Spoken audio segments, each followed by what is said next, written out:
and welcome back to the only show that breaks down, cracks up, skews, and reviews each week's DC Comics. I'm the newest member of the Titans now that they have an open slot, Eric Shea.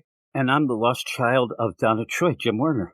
And this is the Weird Science DC Comics Podcast, episode number 485. Did I do it right, Eric? You did okay. I did that at the last second. I was going to say I'm the purveyor of positivity, but I thought, I don't think I should lie to people. That's why I didn't do it. Welcome, all you weirdos, to the Weird Science DC Comics Podcast, where we have a bunch of books for you tonight, some better than others, but isn't that what we call life, Eric? That's like the facts of life with Mrs. Garrett. But before we get into all these books, I want to ask everybody, or remind them, to go over to Twitter at Weird Science DC. Follow us, we'll follow you back. Go over to our website, WeirdScienceDCComics.com. Check out our YouTube channel, Weird Science Comics. And then finally go to our Patreon, patreon.com/Weird Science, where you can help us out for everything we do. Plus, get things like our badass Patreon Spotlight podcast that comes out every Thursday night. 2 DC books picked by the badasses of the Get Fresh crew. They picked 2 number ones, but with that, a bunch of number ones this week. But if anybody thought that, boy, I think that they'll pick Batman, the Brave and the Bold number 1, and the Vigil number 1, then you were damn right. That's what they picked. And I said, even by the end of the podcast, I'll say it, the idea that I was a little upset that the Vigil wasn't on the podcast because, Eric's been pushing that I have a vendetta against Ram V. And you talking is pushing that. No, that's not a vendetta. That is just sensibilities and knowledge. I don't know what it is. Sensibilities and knowledge, everybody. That's what we're all about. Here we are. How about this? Today, somebody actually told me that I am one of the biggest voices of reason in comic books right now. And I said, you just don't know me, do you? I'll slap you big. But yeah, if you want to hear us talk about Batman, the Brave and the Bold number 1, and the Vigil number 1, you'll have to go over to our Patreon, patreon.com/Weird Science, in an episode that was about an hour and 40 minutes. We dove into that. And Batman, the Brave and the Bold, there's a lot to talk about there.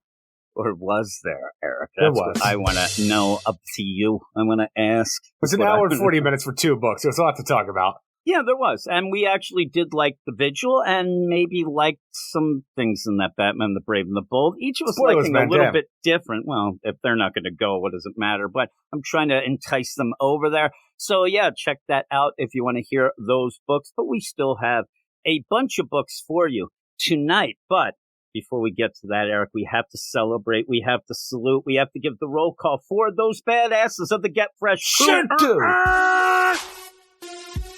I should have probably pulled up the badass. Oh, here we go. 45. Here we go. We will start, as we do, with Trevitt, Dad Nation. Yeah, y'all. Eric K. Jeffrey Greek, Zach Walker. I finally got a hold of him about reading Flash. The Annihilator, Ted Probst, I Love Punchline Stewart, Michael S. Cam, Matt Razor, D-Man 3000, Niels T-Word, David Fink, Stephen Baum, Jason Colby, Sue 42 to you and me, Michael G. Ken Halleck. This is very loud in my ears. I'm ending up screaming. We have Comic Boom Rocky, then I See Ya, Dick. See, I got it, Eric. I sat there and looked, I'm like, is this a Yiddish name? Is this Yiddish in origin? Mark Jager, Bill Beer from the Bat Pod, Ruben, Carlos, No Wolf Marv, Matt Rapier, Luke Hollywood, Simon, Luis Manship, Andrew and Belfast, Swanee, Anthony G, Josh Vermillion, Batman Beyond, Mark, Brandy, Murray up there in Buffalo, and Double A-Ron doxing his ass in Minnesota, Eric. I don't know. Some reason everything is just jacked up in my headphones right now. It sounds fine to me. Well, you're not wearing my headphones. I'm saying something's wrong on my end. Something's wrong with your end is what's going on, Eric. You have what we like to call in the business a muddy bottom.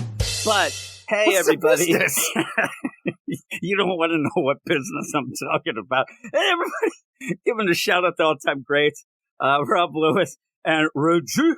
We talked about Reggie a bunch this week. I talked about Reggie actually on another podcast as well, talking about the Doom Patrol with Gray.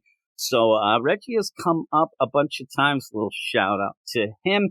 And every time there's any sort of Joker or announcement of anything new Joker, I think that Rob Lewis would have lost his mind. Just shaking his head. He's just shaking his head looking down. So all that all wrapped up into one, but we do have a bunch of books. I think that this will be one of them long ones, as they say in the business.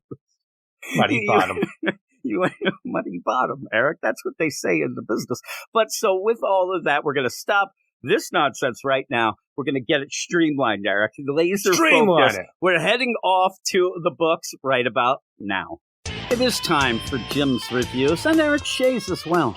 Eric, I feel weird when I hear that song. It used to be that it would take us like an hour to get to the reviews, so it made more sense. Now it just seems like Dancing Mike's throwing a lot of shade at us, that the 5 minutes that it took to get to this point, it was just too much for him. So I actually do giggle when that happens. You get it, Muddy Bottom?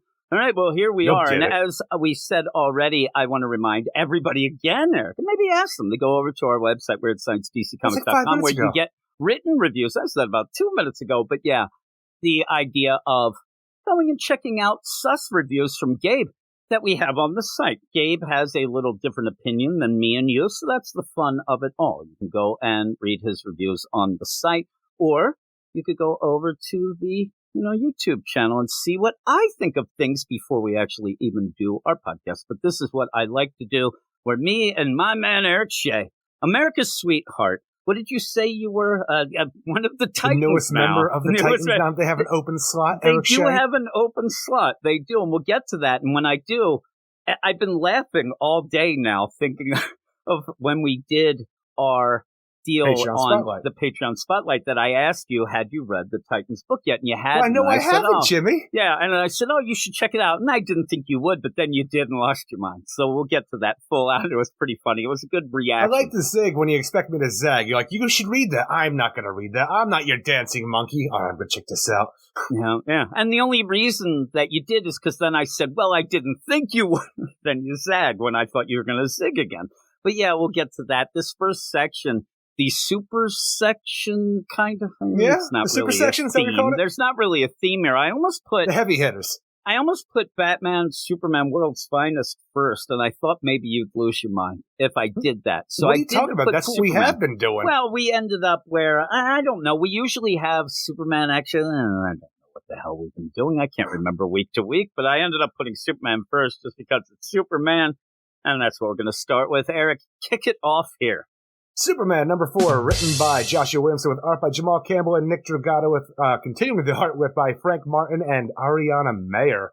So what we have going on here is the aftermath of our initial story arc, with Parasite being affected by the villains of Lex Luthor, Mr. Kraft and Dr. Farm, where they infected him, turned into a bunch of parasite monsters that would take over the city until we had Deus Ex Machina happen. We could solve everything, no fuss, no muss. But we're moving on to our next problem, where apparently Siobhan, the Silver Banshee, is going to be affected as well. And the worst part about this story in my mind is you have something interesting going on. I wanted more of the Parasite, but we kind of we ended that super early, I felt like, because this is issue number 4, and we're starting what feels like a new arc, or at least a new bad guy.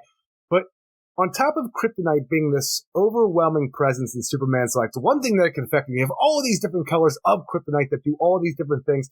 Now we're going to use the different colors of Kryptonite in general to affect different monsters in Superman's life. Silver Banshee in this one, Parasite in the previous. But it almost becomes the series it almost feels like the first season of Smallville, where people are affected by Kryptonite and different things happen to them based on how they're affected by the Kryptonite and where. And I'm like, I don't know if I need that. Play. And I get it, what they're trying to do, and what Josh Williamson thinks it's, something new, where instead of Kryptonite just affecting, Superman, he's going to end up. It also gives you cancer. Well, Dr. Farm and Mr. Graff, they're going to end up manipulating the radiation so that it affects the villains of Superman as well. And that's kind of interesting. I just hope that we get more into it. And it's just not like you said, kind of like, okay, well, here's Silver Banshee. Okay, well, here's this, here's that. And I want to get that's what it feels like right now for everything that we've dealt with in the background. We're seeing the blue Kryptonite on Bizarro and different, I don't know what we're doing with the autopsies in the background of these villains, like when we do get to see them. But Parasite was apparently affected by the radiation of Kryptonite. We're going to do that with Silver Banshee now, and we're seeing these different things. And I'm like, just when I like Smallville a lot, the TV show, but I remember just sitting back in the first season, like, all right, who's going to be a Kryptonite kid this week? And that's all it ever was. A lot of things that we like. I mean, Buffy, when that first started, it was, Monster of the Week. It ended up where they had that throughout. You have to get the whole deal where you have to get that's usually what you do when you don't have an overall, story yet or get going. But this seems to be okay. I just want, no. I'm here and you end up having it being cool enough. But I thought that this issue with the whole Silver Banshee dating Jimmy, that's fun enough. And that's I liked it. That is fun. A lot of people really like that. But overall, it's starting to feel like what we say about a Tom Taylor issue. It doesn't have much going on.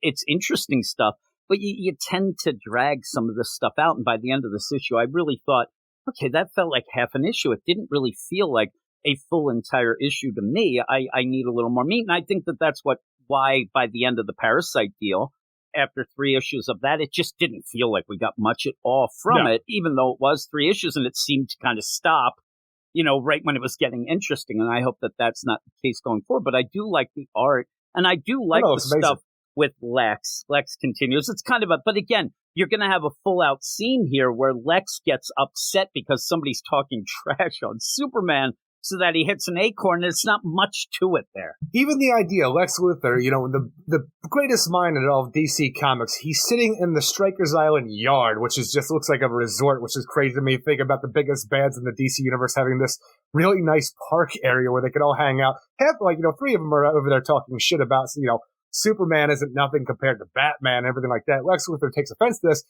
and becomes either Deadshot or Bullseye from the Marvel. Actually, when I saw this, I thought of Bullseye from the Ben Affleck Daredevil movie because he just picks an acorn off, flicks it, and it goes right into this guy's throat, almost causing him to die. I'm like, who is this Lex Luthor? And then we find out even more the idea, when Lex Luthor first left Smallville and came to Metropolis to make his mark on the big city, the city of tomorrow, the big apricot, he decides, you know what I need to do? There's a lot of people out there, they're kidnapping the homeless, so I'm going to use science to infiltrate the homeless to find out who's doing this, and I'm going to be the first hero of Metropolis. This is funny to me when Lex Luthor's like, I used my mind and science to figure out what was going on. I'm like, you dressed as a homeless man and got on the bus. Yeah, and then when it was revealed, kind of looks science. like I swear it was the Lex Luthor version, just for some reason, Mr. Sarcastic when he's there. Hey, everybody. But in that, I wish that he would have went over to Bloodhaven. Maybe he can take care of that Heartless problem over there. But you this end is a up long where time ago. I like the idea of this, but even when you have that, hey, we've been doing a lot of good, and I'm like, oh man, I wanted to see some things that they were doing with the Atom and stuff like that. I don't know. For some reason, when I see the stories in between issue number 3 and 4 that what Lex Luthor and Superman have been doing with Supercorp to show the good that they've been doing as working together, it's not something that I thought I really wanted to see. We've broken peace between 2 kingdoms that had been at war for centuries. I'm more of the Atom since we haven't had much of that. We found the lost sword of Imperiex. Okay, we solved a 100-year-old alien murder mystery. We have helped the world on scales big and small, where it's the 2 Atoms and Superman shrunken down riding on Hornets. I'm like, I don't know if I did need all that. Yeah, I might like to see that. The thing that you get with the whole Super Lex again, that he showed up, I like the idea that then that gives you more of that jealousy when Superman shows up. And but how much of this backstory sucks that he's telling Superman do you think is actually real, where he took on Mr. Graft and Dr. Farm before they ever became what they are now, to make them his first baddies? This is the reason that they're Lex's villains and not Superman's, is because he took it to the streets 20 years ago and became his own superhero to stop them. How much of this do you think is true, and how much is it hey, we work together, they went one way, I went another? That's the one thing. I think that when Superman starts talking to him about it, I think that everything we see here is true. He's just not filling in the blanks that he decided, hey, we should work together after this. Or we should, get together and exchange notes, or whatever the case may be. It's odd.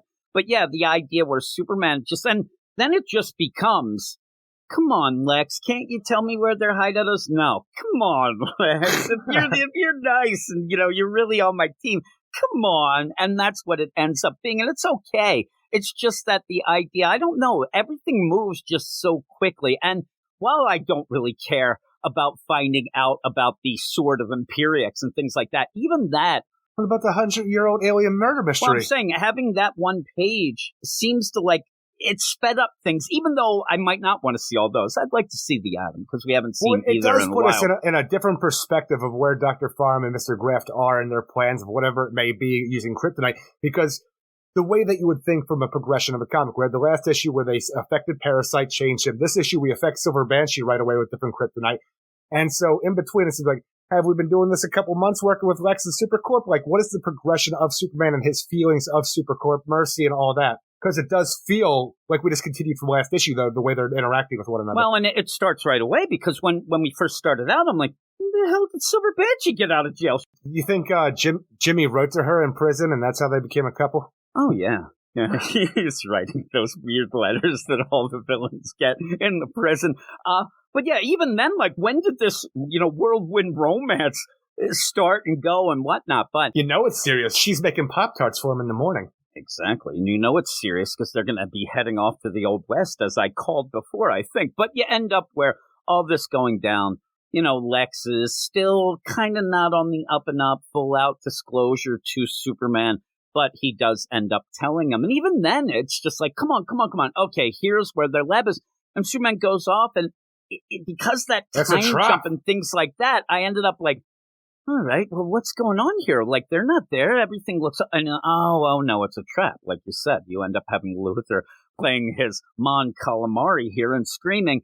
And, yeah, you end up where when he sees, wait a second. If you did this, then why is there blueprints for this, Phantom Zone? Oh, no, it's a trap. Get out of there. And that's when Silver Banshee shows up and does attack Superman in that. So it's everything goes really quick, though. It's just funny to me, the idea that they're going to build a Phantom Zone projector using, the idea that that's Kryptonian technology. How would anybody know about any of this? They're going to build them. And all I can think about, since the plans are null, maybe this is how we're going to get Earth 2's Red Tornado and Balzad out of there. That's how you'll get them out of there. When we actually have the trap sprung and Silver Banshee shows up and having her, like, Parasite having this evolved kind of virus where people are infected and become parasites themselves. And the feeding frenzy just keeps continuing like it's Critters, the movie. When we see how Silver Banshee's affected, she has a scream. But now she screams white constructs of herself out. And I'm like, I just kind of want to see Silver... Like, the thing is, you have all of this going on. Even when we started the series off with the cold open of Livewire, I'm like, man, I really would like to see a Livewire story because we never get any of those. And even Parasite, he's usually like a footnote in something else. He's usually a background player getting screwed over somehow, but he's never really full force in charge as the big villain of any Superman story lately. And now it's like a weird, perverted version of that character. Like, it's not exactly who you want as Parasite. It's a different version. Now Silver Banshee, we never get to see Silver Banshee anymore. And it's not exactly Silver Banshee either. And I'm like, I'm just getting like, different versions of what I want, and I don't know if that's exactly how I would like the series to play out at this point in time, when you have an entire rogues gallery for Superman to play with, who have amazing powers and are their own characters in general, and don't have to be manipulated by Dr. Farm or Mr. Graff. I just think it's so that Superman will have to save them, not fight them. I think that's what it's all set up for, because now Silver Banshee, you can't really fight her. But he would do that anyway. He saves and he fights. Still end up trying to fight. Now with his fists. You have the bigger bad. But I actually thought the progression was, and I thought, how are they going to do this? I thought Silver Banshee's scream was going to be a Phantom Zone projector. I thought that he was actually going to get taken into the Phantom Zone because of this crazy deal that they ended up having the plans.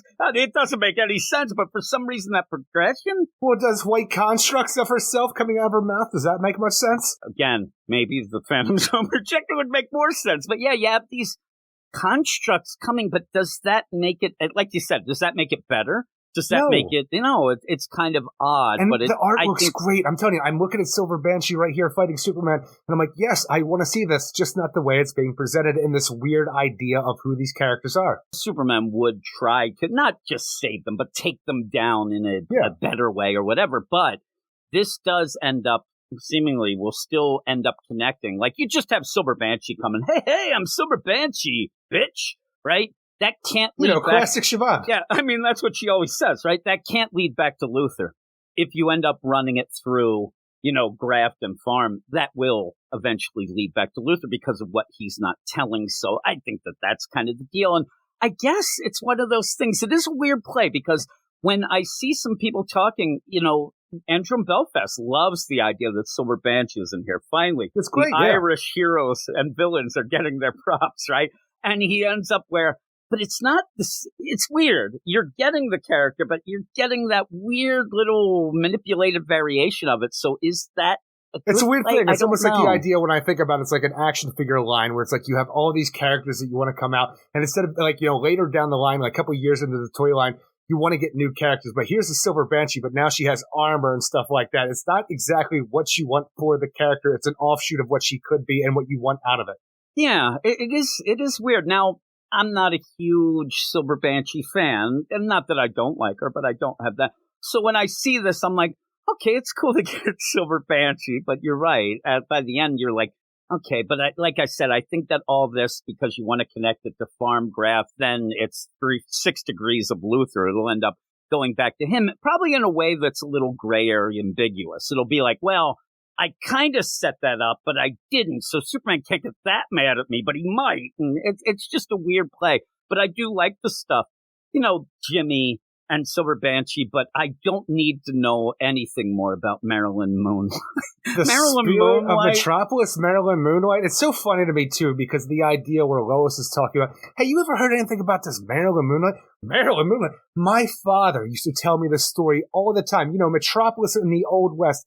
When he says this to me, I'm like, Metropolis is East Coast. You can't call it the Old West. Yeah, well, as this is going on, some people go with it being like St. Louis and stuff. It's weird, but I'm just saying, though, it was different on the East Coast, though. It was different than what the Old West actually was going on at that point in time. I like the idea that Jimmy, the guy's very dramatic. I mean, there is not a panel in this that he shows up and has just, like, hey, I'm kind of chilling here. He is running, screaming. He almost breaks out in the song. Then he almost breaks out in the song. Then he almost breaks out in the song again. Then he's like aghast. Then he's yelling. Then he throws himself in front of Silver Banshee. The guy is a roller coaster ride of emotions. You can't hurt Silver Banshee. I love her. Dun, dun, dun. You know that Jimmy, he loves hard, Eric. He is a man. He's going to give it his all. And if you can take that. A woman said yes, he'll freaking follow her to the end of the world. If Silver Banshee can take it, he will just follow her. I mean, don't say take it. If she can take it from that red-headed photographer that he is. I like when he shows up to it. He's like, hey, Lois, I knew you'd be out here because you hate working. I wanted her to say, I'm the chief now, you asshole. But she's getting her coffee, right? She's standing in line like all the regular schmoes. Look at her, old Lois. But yeah, I do like the idea. Jimmy is just so over the top. He's like, oh. She goes, hey, do you know anything about this Marilyn Moonlight? Well, yes, I do. He starts singing and dancing. Oh, my God, that's a classic, he goes on. But this Marilyn Moonlight, I told you, I think that we're going to get Jimmy back in time with this nonsense. And I'm there for it, because even the idea where Jimmy knows all about Marilyn Moonlight, because for some reason his dad was all about that shit, wanted to tell his baby boy about it as well. If he goes back in time to the, air quotes, Old West of Metropolis and meets her, I do want it to be this weird situation, because we have, out of nowhere, for no reason, but I enjoy it, the idea that Jimmy Olsen is in love with Siobhan McDougal. Okay, if he goes back in time and then it becomes this weird, almost love triangle between Silver Banshee, Marilyn Moonlight, and Jimmy Olsen in the Old West, I'm like, this could be a lot of fun outside of what we're actually doing right now with Supercorp. It would, and then just basically make it, Back to the Future 3. We'll have a lot of fun with it, Eric. And honestly, that's all I think about. And it is funny because you're going to do this. I mean, there's a lot of fan service in this. Like I said, it does remind me at points of World's Finest, which you could remind me of worse things, I guess. But when it's like, hey, Turtle Boy, I'm like, we're going to do it. I can't wait. And I love it. Oh, my God. Well, the thing is, we start the issue out with Siobhan making breakfast in the morning, right? And like, hey, Turtle Boy, get up out of bed. You're going to be late for work. Or like, we're going to be late. When she said Turtle Boy, never crossed my mind she was talking about old Jimmy Olsen, because obviously he's turned into a turtle in the past, but all my stupid mind was like, you didn't think it was the turtle. The turtle baby's there? Oh, now the baby is now grown up into a boy. that was hilarious. I thought this was somehow the caretaker of the baby turtle. Eric, that would have been awesome. You know what would have been awesome? Seriously, think of this. She's like, come on, Turtle Boy, you're going to be late. And the turtle, who was a baby recently, has grown up a little. As a little boy comes out, and you're like, oh, my God, you did it. But then Jimmy comes out because he's there, too, and they're taking care of the turtle. Now, that would have been funny. But like the weird tales of Jimmy Olsen where he's, shacked up with Silver Banshee, where they're both secretly raising the clone child of the turtle. The clone child of the turtle. Oh, that would have been so good. But all in all, if we do get, and I said it before, I think that you kind of groaned when I said, oh, we're going to get Jimmy in time. I said Jimmy Olsen, the most time-traveled veteran makes sense. of all of the DCU. And when you do that, I hope that Joshua Williamson, if he does, has some fun with it, because there's nothing better than Jimmy, the fish out of water, who just messes up everything. But then actually it works out at the end, and I hope he can get that little flavor of that, because I love the whole deal with Jimmy and going through time. But, I mean, at points he ended up starting a Beatles craze in ancient Rome. Somebody now, that's some fun times. And then got in trouble for it. It was great.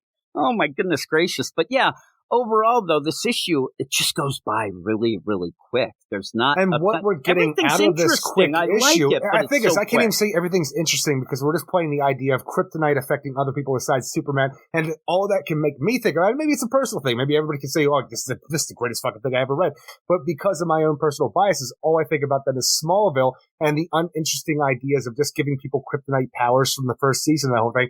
And then we have this go by. It's like, I want to see these characters, but the way they're depicted aren't the way that I want to see them. It's an offshoot. I'm like, I feel almost let down every step of the way of what we're being told here, even though the background ideas, Luthor's villain, Supercorp, Superman and Luthor working together, even when we have Superman fighting like Silver Banshee here, and little tips that Luthor's given him has wormed its way into Superman's mind on how to neutralize her scream using heat vision to warm her breath so she can't do it. I'm like, this is Luthor worming his way into how Superman works, something he normally wouldn't do or even think about doing.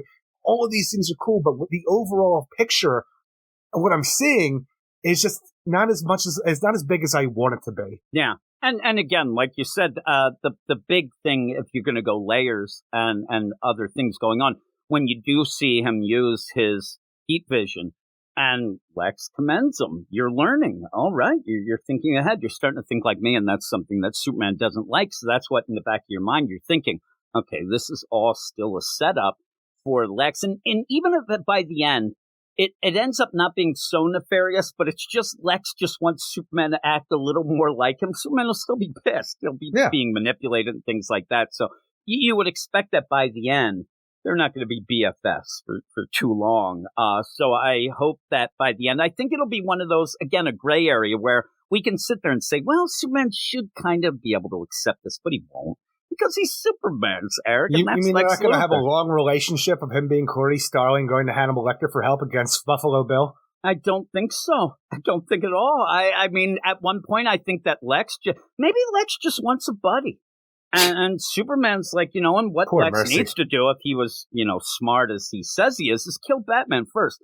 Because he's always going to get in the way. You're always going to be the third wheel. Kill that Batman, Eric. Just like those assholes we're talking about. Batman's the best.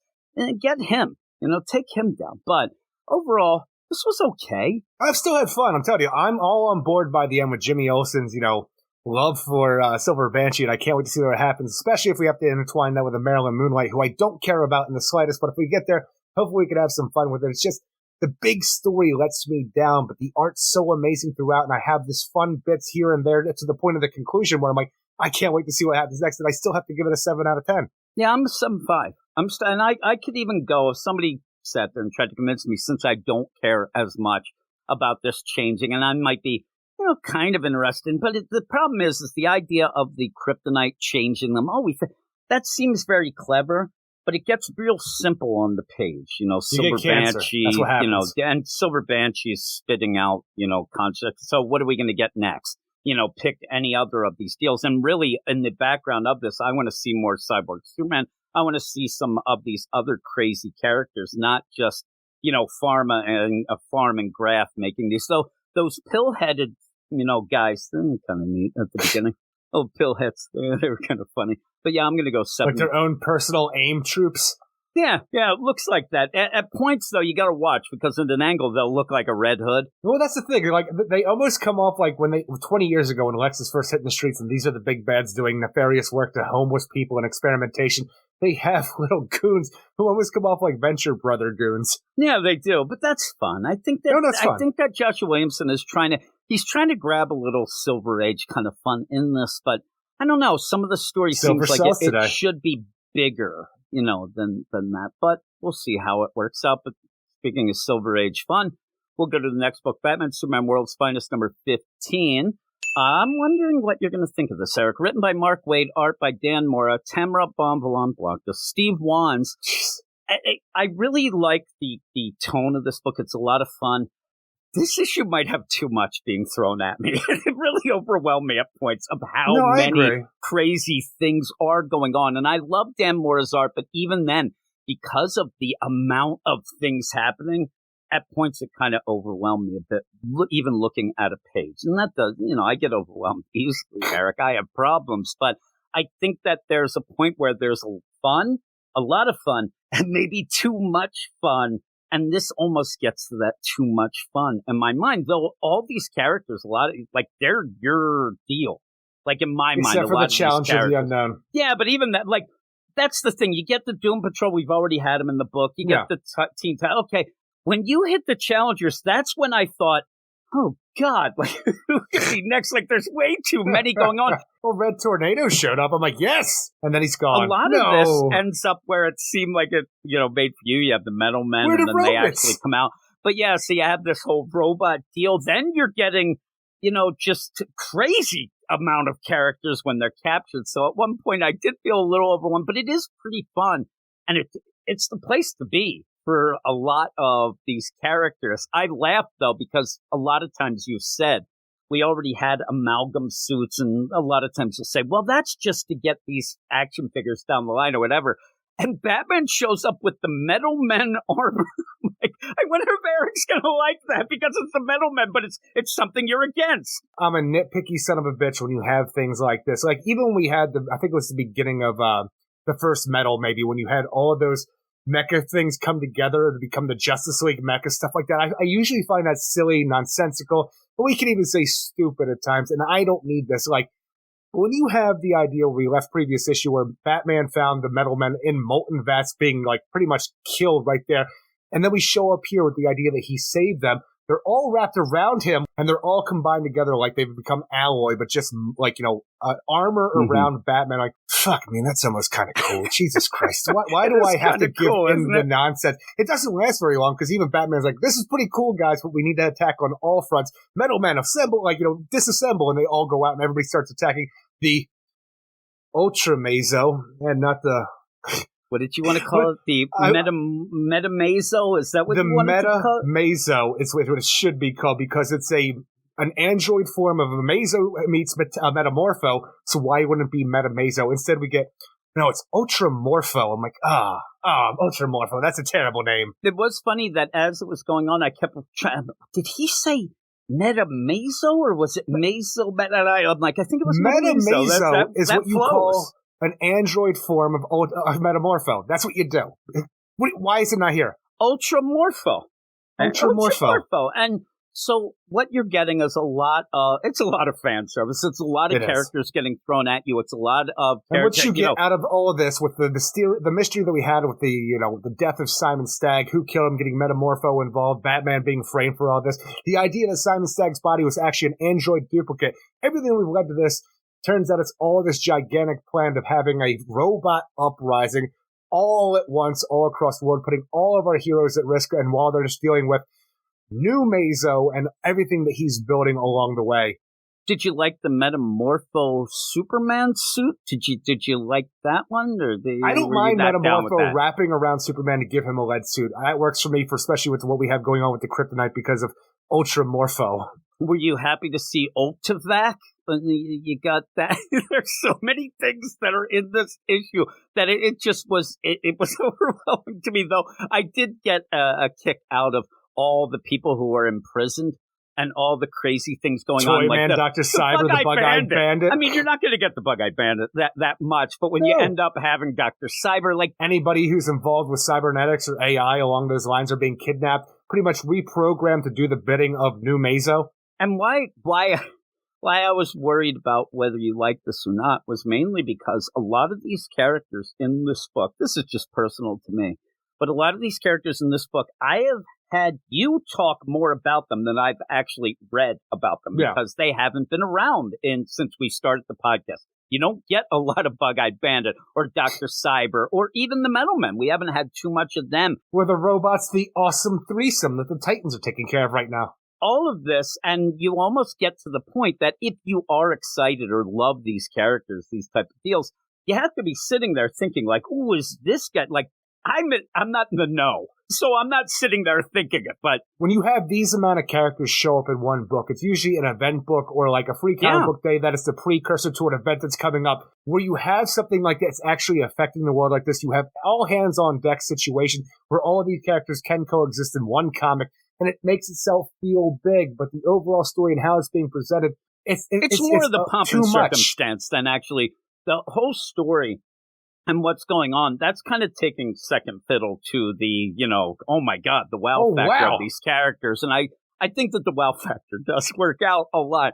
But when you sit there, I think that it is a little smoke and mirrors to kind of get past the idea that the whole big story isn't really that much. The robot uprising. The biggest story ever. And I love the idea. You said it. It does feel like an event, which is kind of cool in a book that is in the past, is a little loose with the continuity. So it doesn't affect anything, but that also allows you to do this. It also allows you to have something this big and fun. And why does this one issue feel like more of an event than the whole Dark Crisis altogether? I mean, it really does to a degree. And the thing is, if you wanted to, honestly, if you were the writer of this book, like a Mark Waid, you can make this shit last forever in the series, because all the individual stories that are taking place right now, like with the Doom Patrol where Robot Man's being taken over as well as Mechanic, these robot enemy. But when you have the Teen Titans fighting the awesome threesome, over there, you can do a story we can have an entire issue of the Teen Titans doing that. You have Supergirl taking on Chemo. I'm like, I could deal with an entire issue of that. When all of this is going on, and then we could eventually, everybody gets together when they're defeated their, robotic bad guy, we can all converge, take on the new Mazo. Well, one of the things, and it's kind of funny that you mention it, I mean, one of the things coming down the line will be that World's Finest Teen Titans book. That's going to be set in this thing. So that shows you, I mean, he does have some really cool stuff to tell, and I hope that I will tell you fun. this. I say you can do that. I can't say that the awesome threesome versus the Teen Titans is maybe as cool as a Supergirl versus Chemo. But like when you have the awesome threesome coming, I'm like, all right, you just don't want to blow your load with all the big robot names right away. I got you. You're freaking pacing yourself. You throw these out there but then we'll get you with Chemo, we'll get you with Red Tornado, we'll get you with all of these characters to really get you going. Yeah, and so by the end of it, it's just fun. It really is fun. Now, I said it before, like all the books coming out in their dawn at DC, I hope that it would at least have the fun factor that this book has. But one of the other things that this book has that does kind of lessen it a bit is this doesn't really matter. And that's one of the biggest things, right? What are you talking about? This book led to Lazarus Planet. That mattered, Jim. Exactly. We get City Boy out of that. Yeah, well, we will. It doesn't matter. But with all this, that's the good and the bad of it. You can do whatever you want and have a ton of fun. Because of what we set up this issue down the line, somebody can open a crate, how many years down the line from to our current day is from this is, and say, holy shit, I just found the deactivated new Mazo. Well, we could. Or you could have Batman. He's like, man, I better stop this in the future. I'm going to make this thing a Cobra, right? And do that. Who knows what you can do, but it's fun. Better keep tabs on that bug-eyed bandit.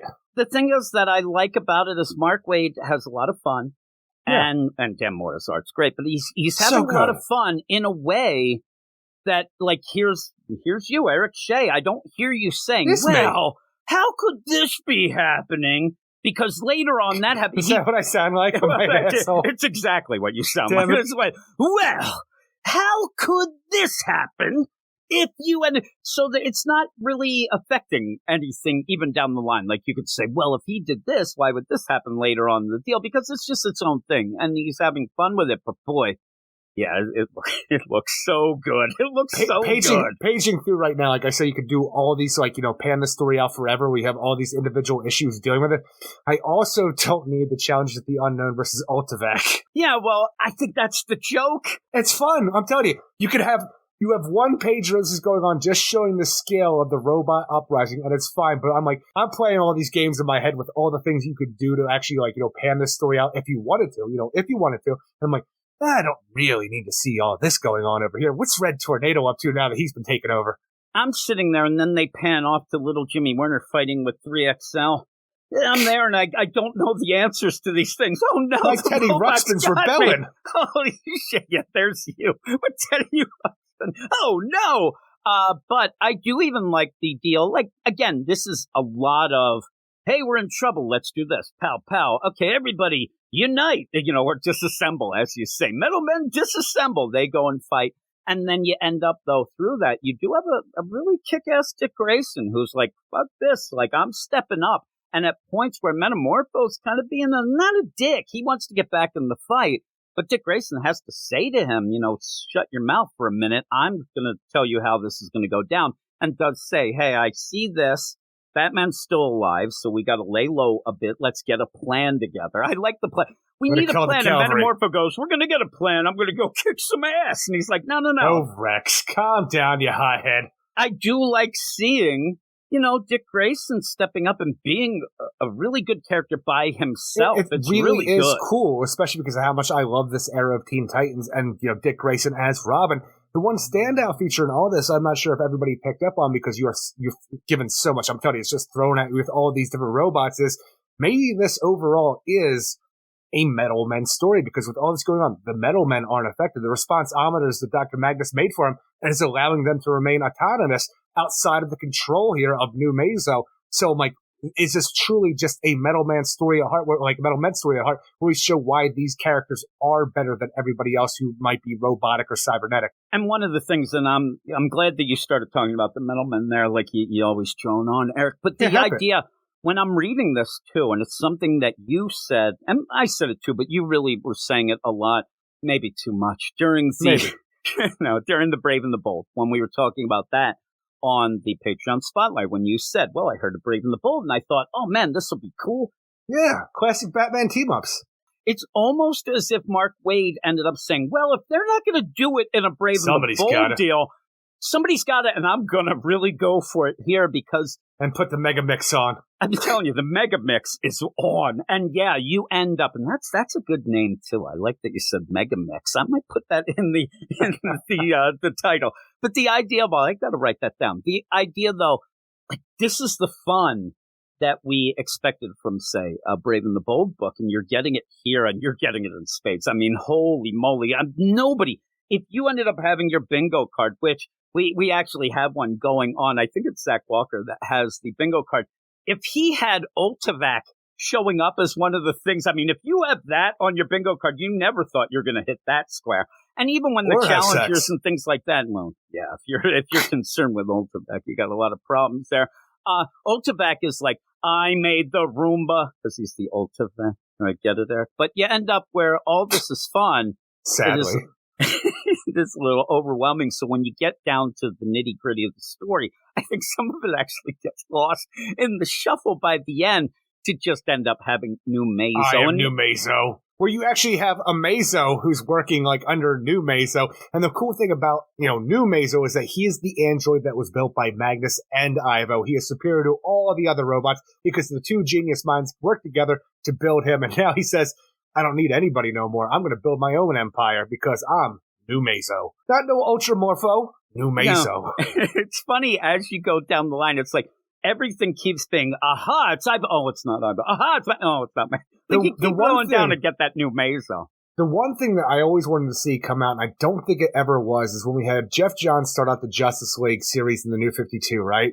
And we had Cyborg being created for that series, like, the origins, issues leading up to the war with Darkseid, where he becomes Cyborg.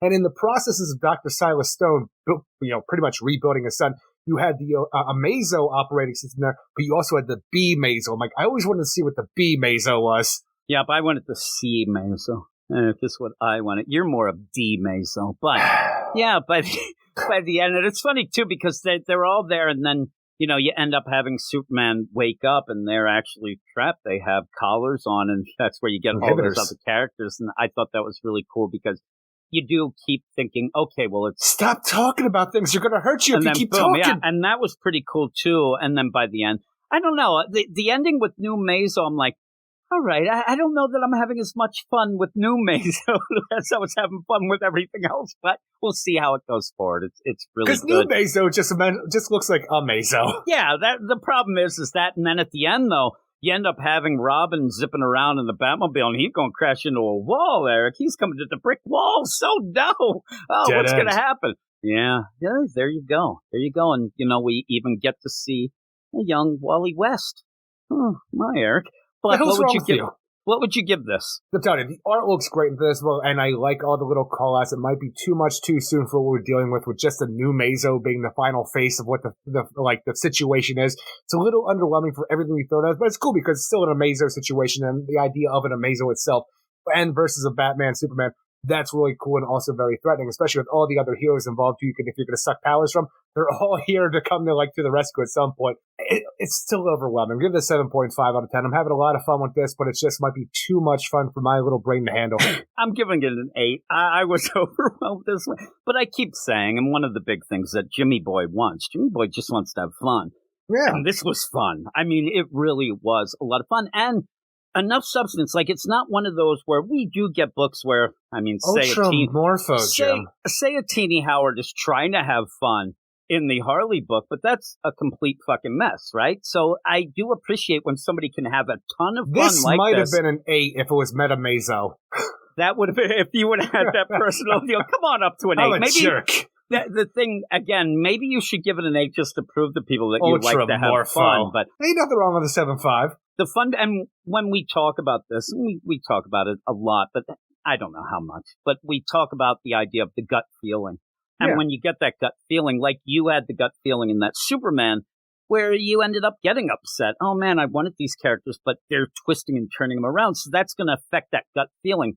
For me, it's usually either if I cry or if I laugh and then smile, because those are two emotions I rarely have, Eric. So when I do Not get the crying one, that happens all the time. Well, that's more of crying because I can't laugh, Eric. But still, you're like just, the Joker. All I'm doing here is it's a the cry man who for don't help smile is so what much. I'm crying for, and nobody will. I sit here every week trying to get you to help me. What the hell am I supposed to do? What am I, a genie in a bottle? Fucking go get me a cheesesteak or something. Maybe you can rub you. I don't think you can rub me the wrong way if we really get down to it, right? What the hell is even that? With all of that, I did have a lot of fun. A little overwhelmed, a lot of fun. 8 out of 10 for me. But we'll go to the next book, and I ended up saying already that I was really worried about this book and what you would think of at the beginning. You tried to resist while we were doing the Patreon spotlight at the end. I said, come on, we can get a reaction from you, a live reaction. You're like, I'm not going to do that. And then all of a sudden, out of nowhere, I wish I should have pulled the clip, because then all of a sudden, I'm still talking, you go, oh, what the fuck? You start scared. I'm like, oh, you did. You went and looked at it because the hell why? is even this? Why? Why did they do it, Eric? It's ridiculous. I don't understand. What the hell is even that? But what are we talking about? Titans #1, written by Tom Taylor, with art by Nicholas Scott, Annette Kwok, and Wes Abbott. And we are starting our new era where, if a world without a Justice League, where the Titans are stepping up to be that Justice League, but not in name. But this the idea of the power they represent. All of our Titans are now grown up, so now it's time to put the team together and figure out what it is that the Titans are going to do in this book going forward outside of facing the biggest threats. But sadly, our issue starts out with, out of nowhere, I don't know who would have had this on their goddamn bingo card. You start with a bang, Jim, not a whimper. You start with a bang as Wally West is shot in the back, and it has a few seconds left, since he's the fastest man alive, to get his priorities in order to say, I love you, to his family, and try to leave a note behind to the Titans while he is about to be killed. And I'm like, because that's the game we were playing on, you had read this beforehand. The game we were playing on the Patreon Spotlight was, hey, who's your favorite Titan in the roster? Titan? So I'm like, oh, Wally West is. Oh, that's interesting. So I'm like, oh, really? Well, I hope you like this issue. And then I tried this. I really thought for some reason that you liked Tempest more than you did. I thought that was going to be your second, but that's not as bad. No. But when you start off the deal, did it feel like Wally got shot in the back, or did it feel like more DC stabbing you in the back? Which one was it? Because here's Honestly, the problem is, it happens too often.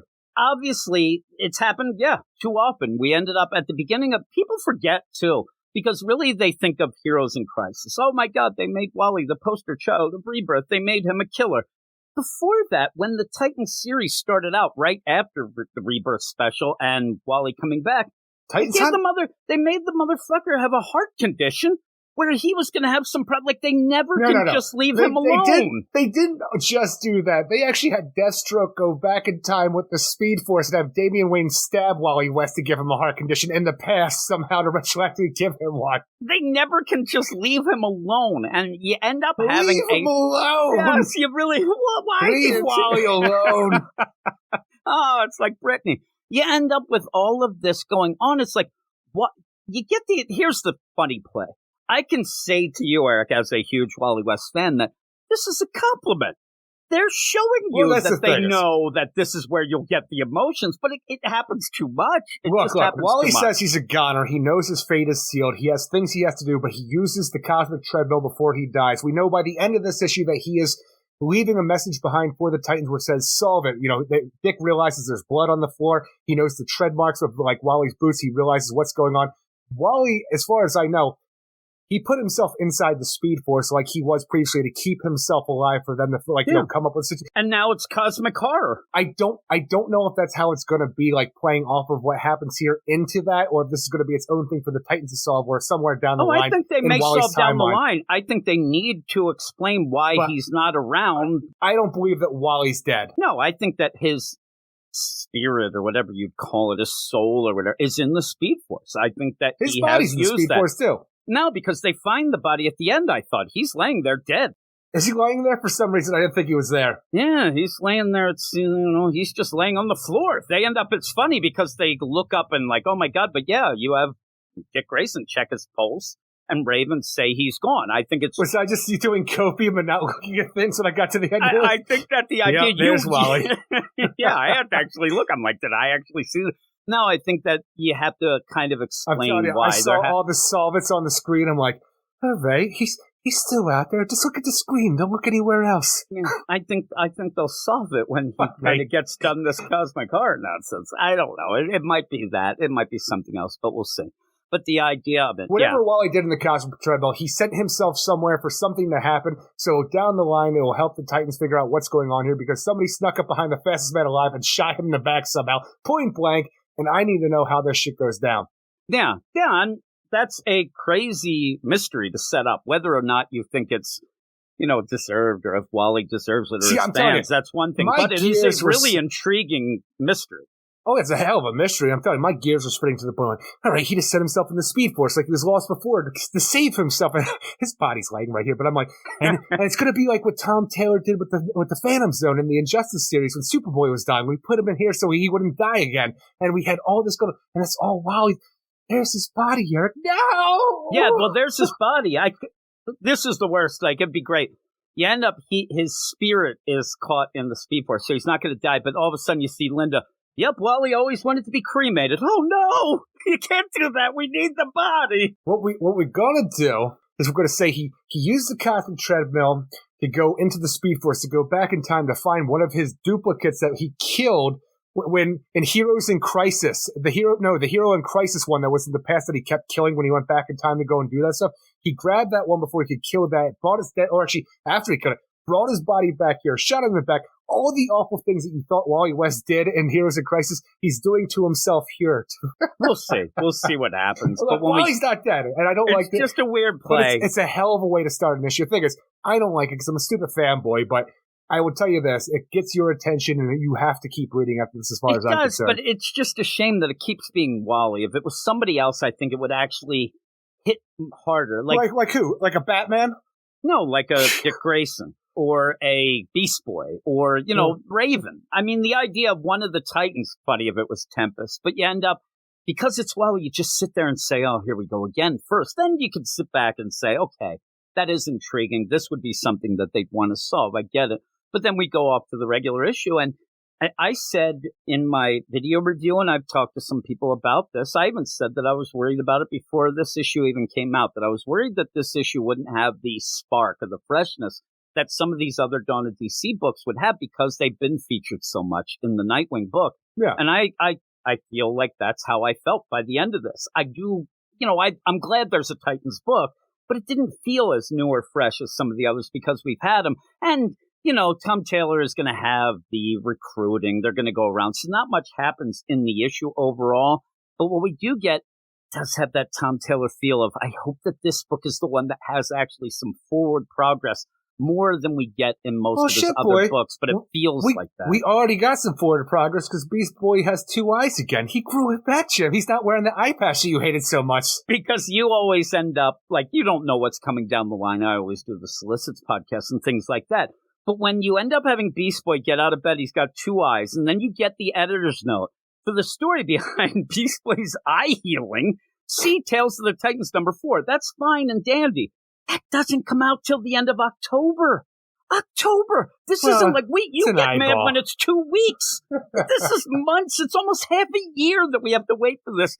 I think he just fucked up. I just think he didn't realize and he just did it. So they're like, oh, we better shove that in later in October. We're going to continue with that idea later on because we do have Peacemaker in this issue. And that man is making the goddamn rounds of DC Comics. But it seems that he's also working for Amanda Waller. And we saw Amanda Waller show up in Tom Taylor's Nightwing book. And it really just seems like everything that we did with Amanda Waller and Earth 3 and her, she might Justice still be Squad, hanging there. I don't know. It feels like it's completely thrown out the window, and we just have status quo Amanda Waller back, and all of that other stuff we dealt with. It just meant nothing. Yeah, and we're but moving some on. of the stuff is weird because you have in Green Arrow. You got to find Waller. She knows what. Like, there's some weird plays. Waller's coming up all over the place without actually seeing her. Peacemaker, he's never been bigger. We did see Amanda Waller in Nightwing. Yeah, I'm just saying overall, and even when that happened, we were confused about what the deal was, and some of these things where she just keeps popping up, but we'll have to see how this is. But right now, there really isn't a suicide. It's very weird. It's very weird with the stuff, and there was somebody who got mad at the idea that you would have Peacemaker working for Waller. Well, he's also working for, General Blanche and Doom Patrol. And just the president here as well, and there's a lot of crazy shit going on. But even so, you end up where Tom Taylor went on Twitter and was kind of making fun of people. He actually was like, it was me, people, wasn't it? No, they're like, some people, they think that Raven and Beast Boy aren't a couple. Well, they don't know the Titans. And I'm like, okay, that's cool. That's the deal. But he seems like he's trying to now convince us of it when he was almost making fun of people not knowing that. And here you have it. And I'm telling you, with the Wally stuff and then the Beast Boy Raven stuff in that's almost half the issue. That's like 8 pages that to me really don't serve much at all. It feels so weird because I'm telling you, in Raven's previous solo outings, she was like a high school teenager living with her aunt's family and stuff like that. And Beast Boy is constantly de-aged to the point where he almost seems like it's okay for the way he acts. He's just a teenager, not a dirty, creepy old man. But when we have it here, this does seem like an upgrade to the point okay, we're not going to kid these fuckers up anymore because essentially they are the Justice League, even though we're calling it Titans. So we do have them in an adult relationship, and they both feel like the characters themselves have matured, which I can appreciate, except for Raven's haircut because I can't stand that. But beyond that, I like these two and how they act here. I don't mind how they act. I just don't know why you're using this many pages and panels to convince people they're a couple when everybody knows that anyway. And if you're not down with that, then you're just going to have a problem with it. But you end up having these bunch of pages. And there's nothing to it. It's just Beast Boy gets up. I still have these flashbacks of getting shot. I'm in my underwear. I'll go off. Then you have again when they're in front of Titan's Tower. Oh, my God, I love you and you accept me for what I am. I'm like, okay, we get it. Let's move on. I want to actually get some, I kind of like that bit, too, because you have all of this press outside of Titan's Tower for when they're going to enter the whole, the Titan's Tower for the first time as this new team put together to be, essentially, like I said, the Justice League. And they break what they're doing and actually start. That is so against what you normally would see a Raven do. It does feel like a progression. I just think that what we're going to get, that's fan service. She's found something, Jim. It's 100% fan, but she already had him. And even so, with all this, well, that's what he's saying, and that's what you're doing anyway. So the idea of all this, well, I'm asking you where we're going to get some story, because I think that this book is going to be bullshit like this constantly of, hey, look, Cyborg, he's man and machine, and we're never going to get anything. We have the own Cyborg series to deal with all the cliches of freaking because Victor we Stone. Didn't dive into all the. I think we're just going to go through. We're going to get those Tales of the Titans coming up later. I think that's all this book's going to end up being, and kind of was leaked a little spoiled that the Justice League's coming back soon. Well, of course, it's the Justice League. Then you have Justice League versus Titans. Well, then, yeah. So I want more than just, this is the shit that we've been getting in the Nightwing book for half a year now. Even maybe more of, man, they're great and they like each other. Okay, well, let's get going. You go up and talk to Garth, and he says no. But even then, it like I don't know what it is. The thing is, I like that a bit of that because we have the idea of what you want to have the Titans together. Garth has been hanging around, in the Teen Titans Academy book. He's been around a bit to the point where and Nightwing would want him because he's an original Teen Titans member. He says he's working with somebody right now, and they've got a lot of the stuff in the ocean to take care of. He can't do 29% of the Earth that the rest of the Titans are going to deal with. So Garth's out. We can't get him. Donna's like, look, I could be persuasive. I'll go talk to Garth once again. But when the idea is that he's working with somebody, and then later on we have an attack against a nuclear power plant with somebody who was able to get Titano to do it. Peacemaker's talking about there's somebody out there who's doing all of this stuff and trying to cause all this mass destruction. I do think it's going to tie back to who Garth is working for and be a bigger story overall with all the little elements that we have here. I just thought that they're going to end up having an Aquaman book, and Garth will just be in that. We'll have to see. I mean, you kind of figure that maybe that's who he's working with. And I even thought, what the fuck is Aquaman doing now? We haven't really seen him much since he came back. So it's a weird play, but good for you, Aquaman. Good for you. If you like the Nightwing book, I think you'll like this just as much. There's nothing wrong with this book. I still think this it's the way it's presented. I think it's more substance with the character than they ever did in the Nightwing book. I think when you go to Garth and he has to sit there and well, you guys are fighting on the surface. Don't you know that the oceans die a little bit every day? That's just Atlantean talk. That's all they ever spout. But then we get to Peacemaker. We want you to join with the president. We're not going to be overseen by the government because it's all the same shit. This is his surface level bullshit. This is all he does. That's all we get in this. Is his little, oh, look, I'm going to show that the Titans, they don't like to be ruled by the U.S. government. And it's not even that I care. It's just that it's so surface level and in your face that I'm like, I don't need this shit. I just want to see him doing stuff. Because the best part is when they're fighting Titano and, you end up having Beast Boy turn into this crazy Tamarine kaiju. Yeah. That's fun. Let's have that. But then you just keep going back to this pretty much. And even when you have Titano's making the rounds this week, too. Yeah. The other thing about Garth, though, that gets me upset in that, not upset, but he's like, I really do like what you've been doing in Blood. What the fuck has he been doing in Bloodhaven? He's let a serial killer go. He hasn't stopped him. He's yelling about prisons being overcrowded, yet tore down a prison to make Titan's Tower. Plus, there's homeless children, so he made a fucking skate park and gets half-price pizza. He's done shit. I don't care how many people say it. He's done nothing for Bloodhaven.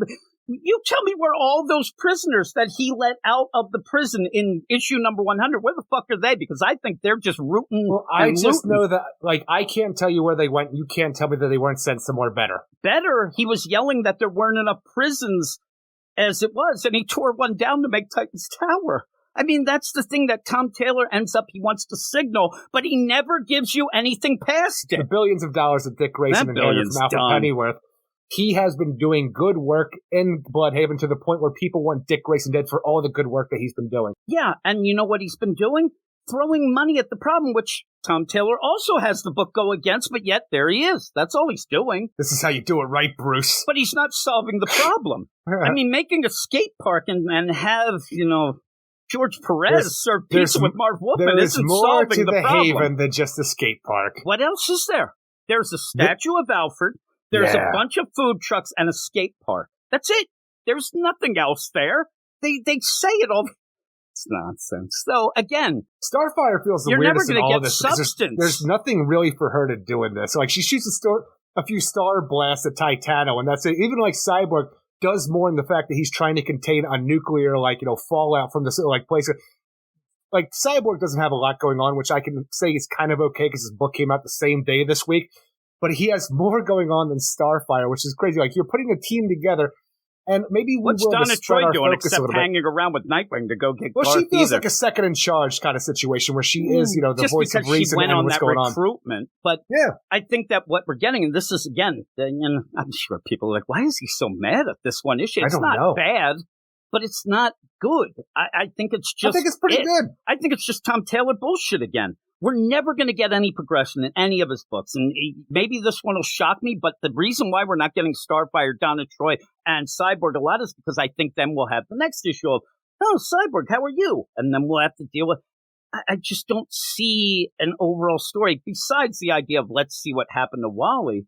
That's interesting. Well, and also who's, weaponizing things like Titano to just destroy the world, and that might be a problem. For some reason, I really don't care about that. Here's what Peacemaker says. Unknown forces are attempting to cause enormous ecological damage to the world.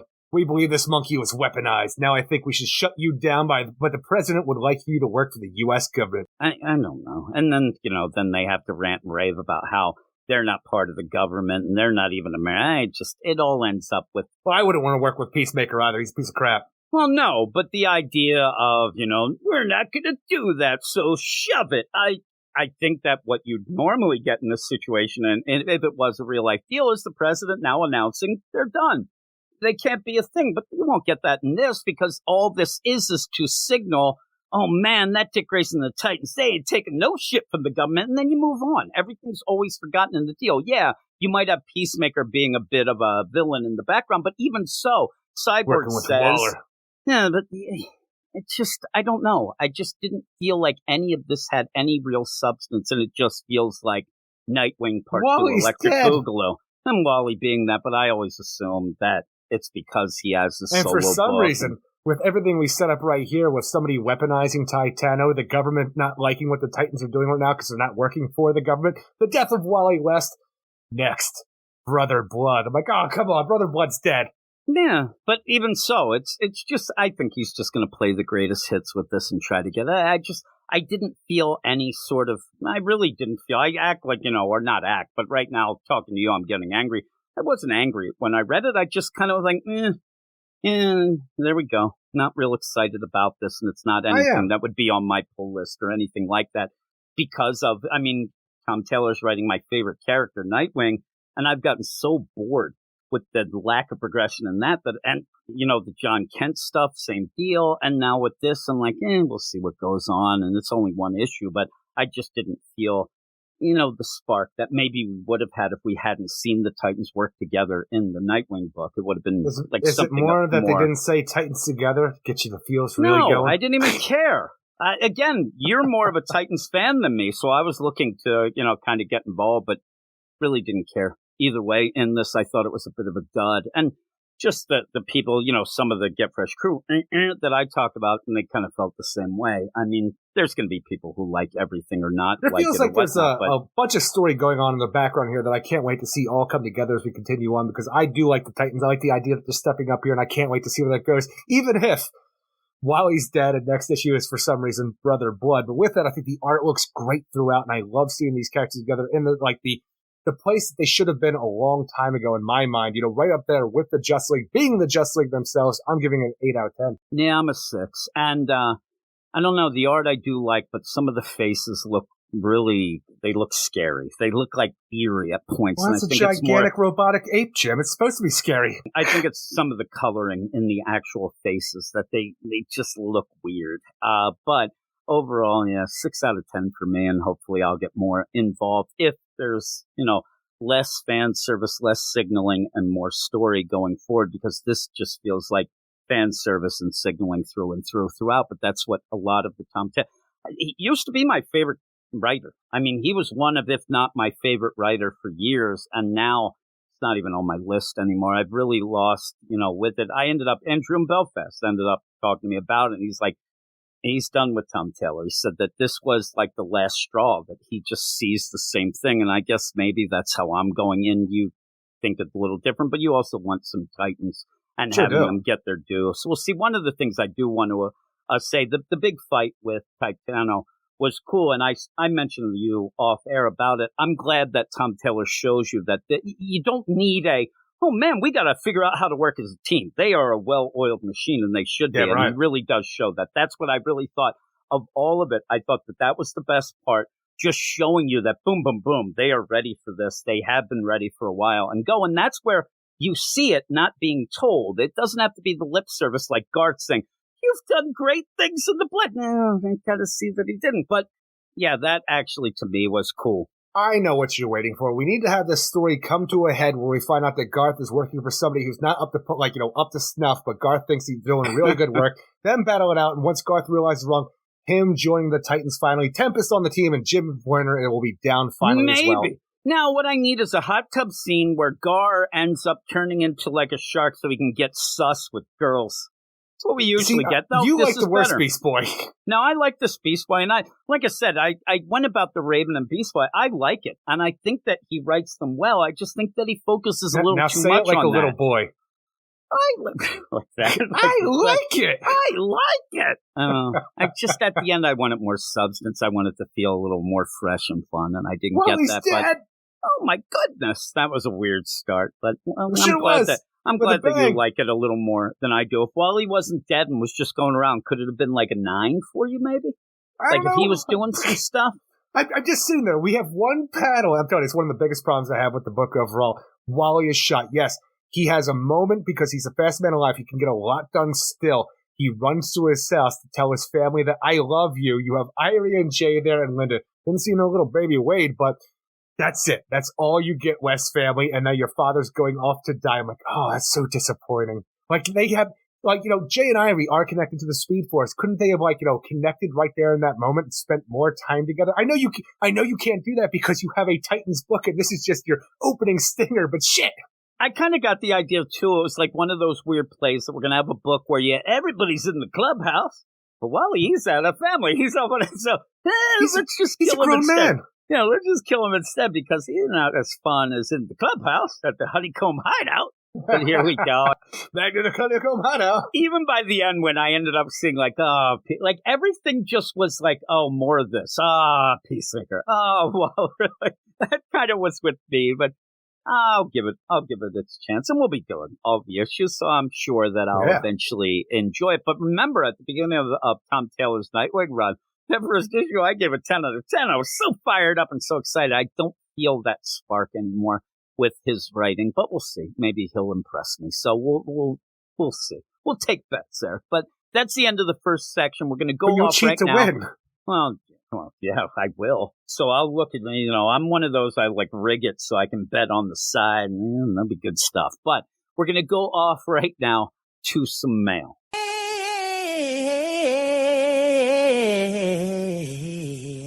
All right, and it's time for the mail, and if you want to get involved with the mail and be a star like J-Man and Eric Shea right here, hey, all you have to do is email us at WeirdScienceDCComics@gmail.com. If you forget that, it is in the show notes. We start with J-Man, who says, and both of these mails tonight are actually from last week. We didn't get to them because they were sent after we started recording. Nonsense. J-Man says, hey, Jim, what's up, Eric?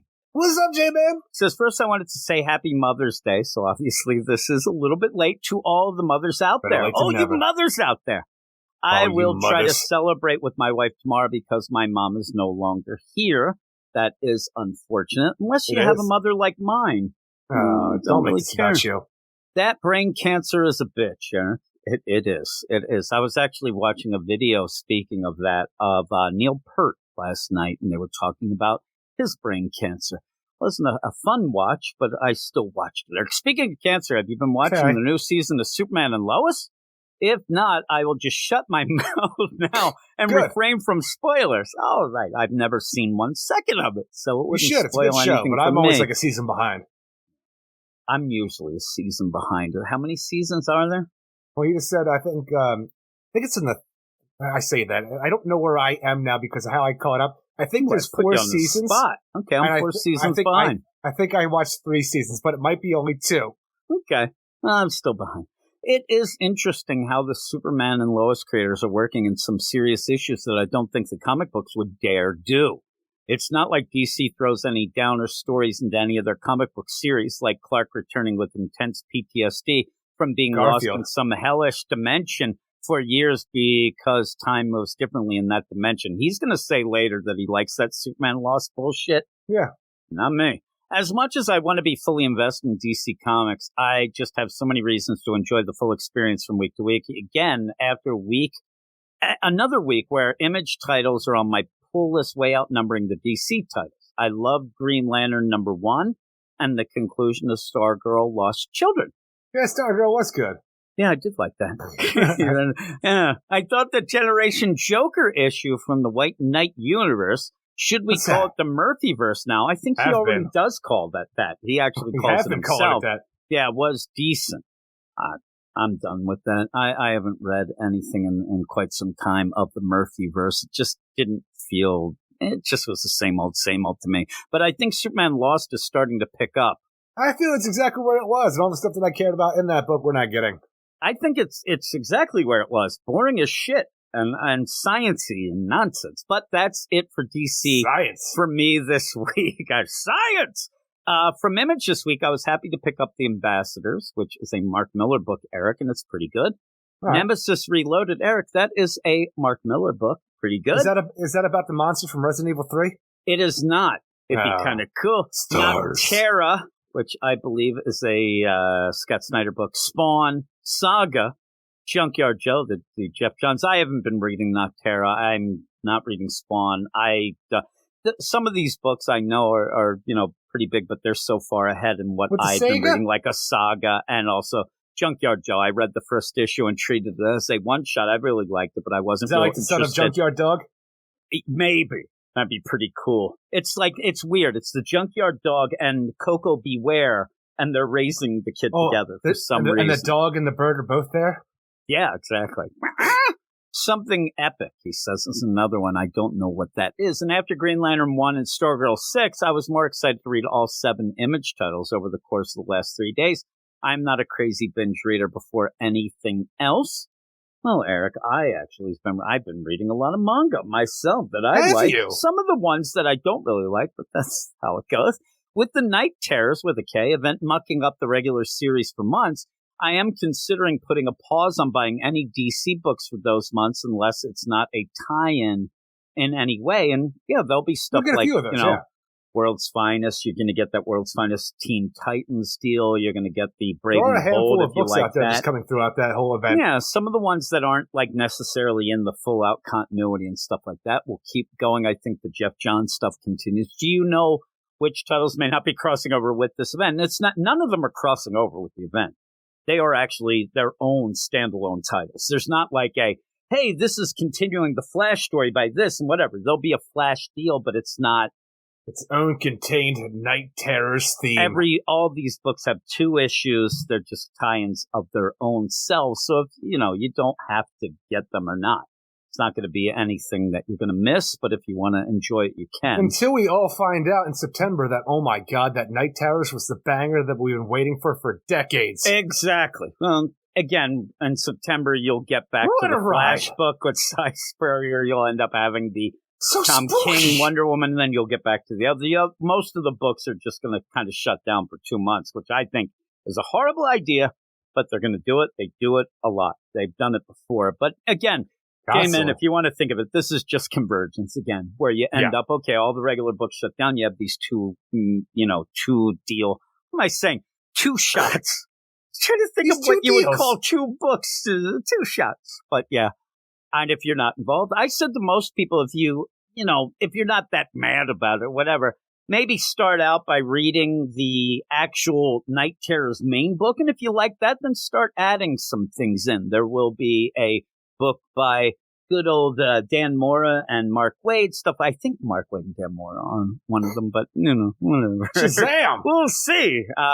But yeah, it's not anything to do with regular runs. So that's what I'm really going to say. But that's it for now. Keep up the good work, and I'll see you in 7. Thanks, J-Man. J-Man does love the Image comics. And a lot of people do. It's weird. What's that other company that he loved? He loved that Bad Idea company that... Yeah, I know, but what's the company? No, that was the company. They have a weird way of announcing things and stuff what? That's on 3rd. You end up where I keep sending them some of the press releases from them because it's really hard to keep track of what they're not doing, Aaron, is what I say. But it's one of those things. I was thinking about it because I'm going to do a video this weekend about how I got into comics and stuff like that. And I was thinking about how I got into manga, and that kind of was my alternative to even, that's my independent comics. Like J-Man goes to Image and stuff. That wasn't different enough for me, so I went off to manga, and I do love that, but I don't end up. They're all like children to me, Eric. I can't choose between them. I love them all. You can choose between your own children. Well, I can, because that's real life, right? Right now, I think maybe Zach might be winning right now. I'd have to sit and think about it. He moved out. Yeah, exactly. He's out of my hair. The next email is from one Eric Shea. This is from last week, and he wrote in and said, "Suck it." Yeah. This is what you were He's always writing giving you the work.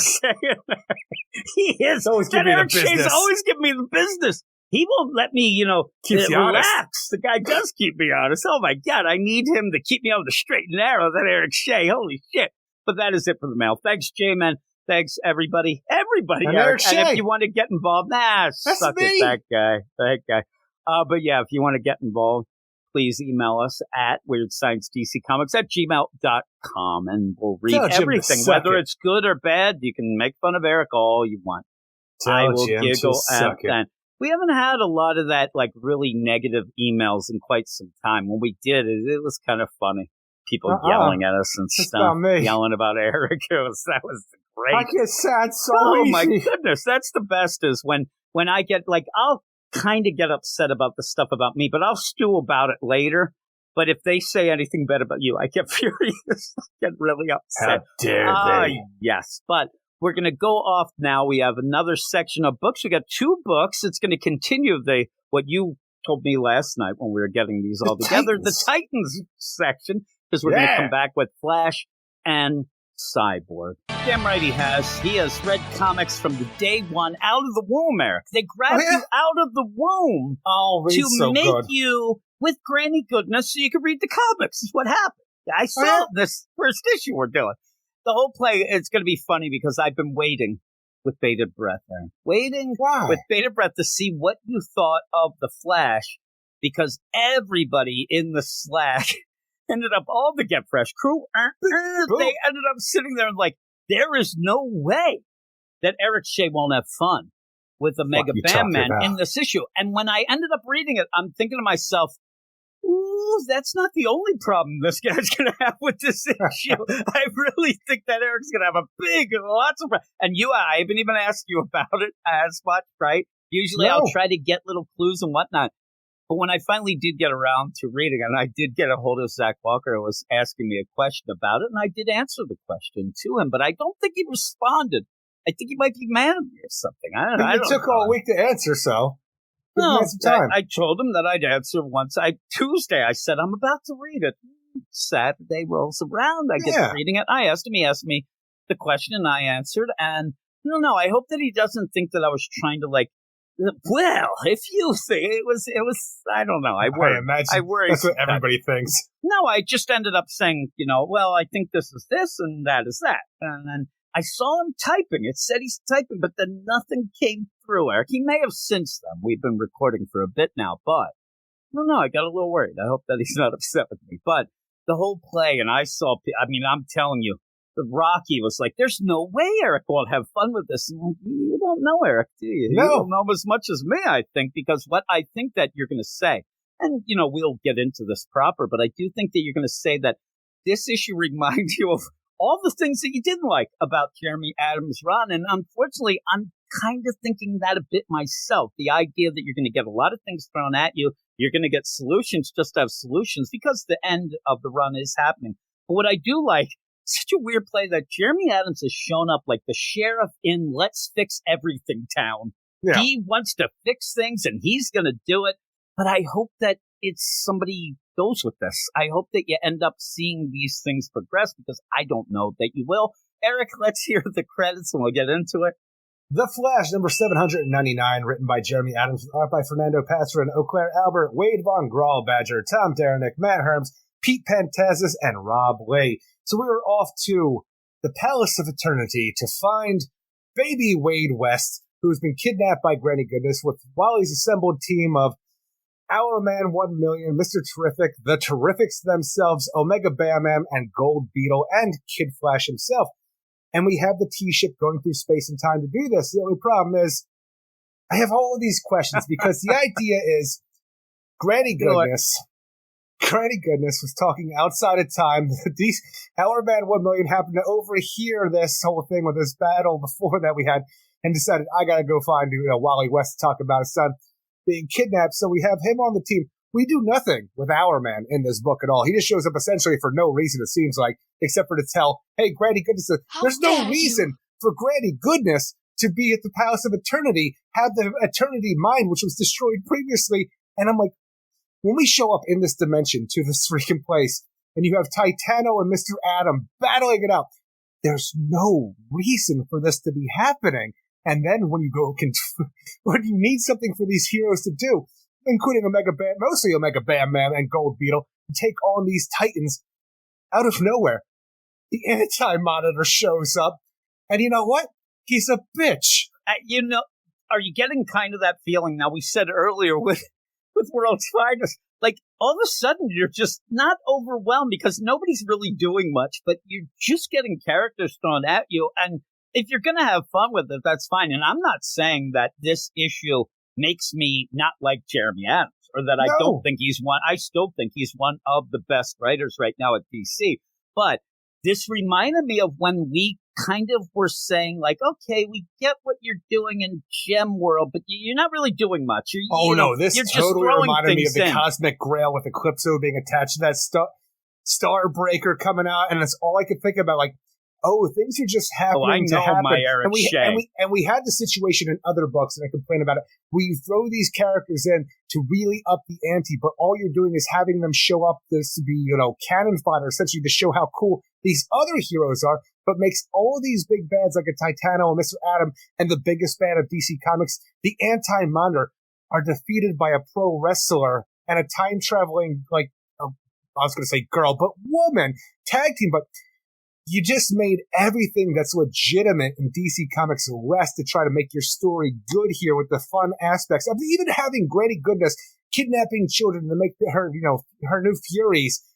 There's no reason for Granny. If you would have taken the time in your final full issue of The Flash to actually talk about the ideas that were made up, brought up by Joshua Williamson in the Infinite Frontier, where, Darkseid is killed, Orion takes over both because Highfather was killed as well because he's one of the quintessence, where Orion would essentially be the leader of New Genesis and Apocalypse, and that's why Granny Goodness is out on her own. If you would have taken the time to talk about this, especially now that Darkseid is back. That's not his thing to talk about. But there's no reason for Granny Goodness to be at the Palace of Eternity for no reason whatsoever, have the Eternity Mind, which was destroyed, and making babies out of nowhere, these Furies.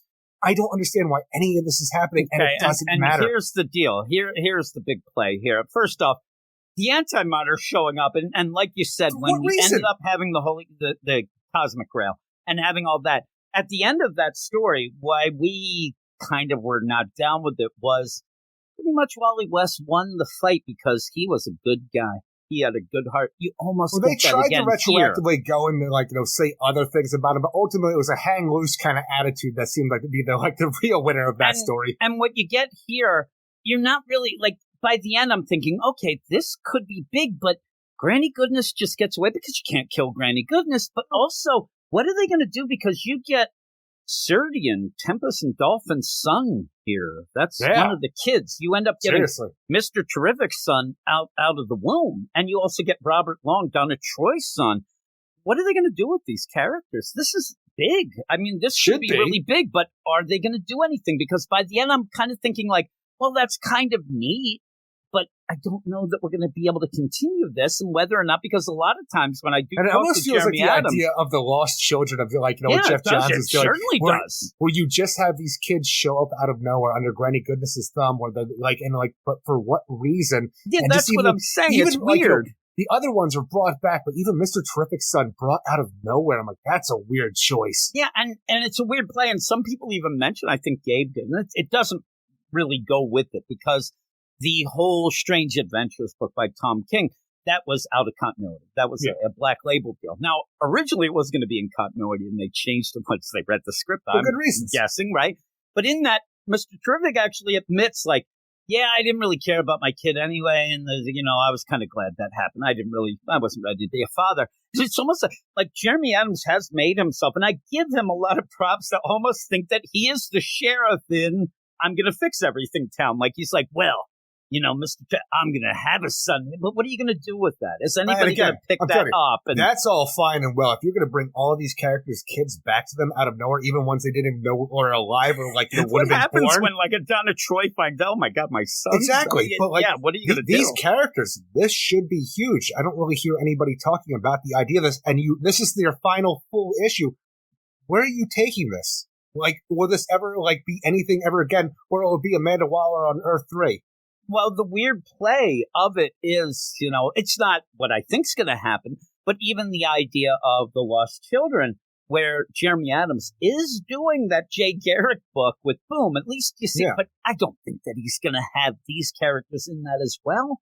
I mean, this just seems like he wants to throw it out there, and maybe it's like, hey, I'm going to throw the bait in, and if anybody's down with it, maybe we'll get it.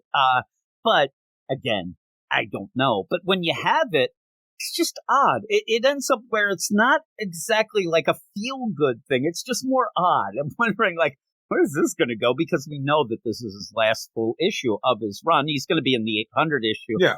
But there's going to be also a Mark Waid and a Jeff Johns story there. So, and I expect that's going to be, pretty much the let's go around and visit some people and let's have that, victory lap deal. But in this all going down, you do end up having just things kind of thrown at you. It's fun, but I don't know. It just ends at up the expense of story. It feels like by the end, the fun ends up taking away because things just end to end. They don't really make much sense. A lot of these things aren't explained. So by the end, I think that I didn't have as much fun as some other people Batman did. and Gold Beetle so cool. They can I would say single-handed, but tag teamily take on Mr. Atom, Titano, and the Anti-Monitor. And I'm like, no, I'm calling bullshit. You can't do this. Look, I know you like your own characters that you create and like you want to elevate them, but not at the expense of these classic DC comic characters. I know. Yeah, it actually is the thing that we end up. It's not as forced as sometimes because this. It is. No. It is. The problem. No, the thing that I have with this, it's not what it is, but this almost feels like a Elseworlds dream. Like I'm not taking anything seriously here, and that might be the biggest problem when you have an Anti-Monitor. I'm not even taking him seriously because as you are doing this, you're just having fun. But it's like a Mega Bandman.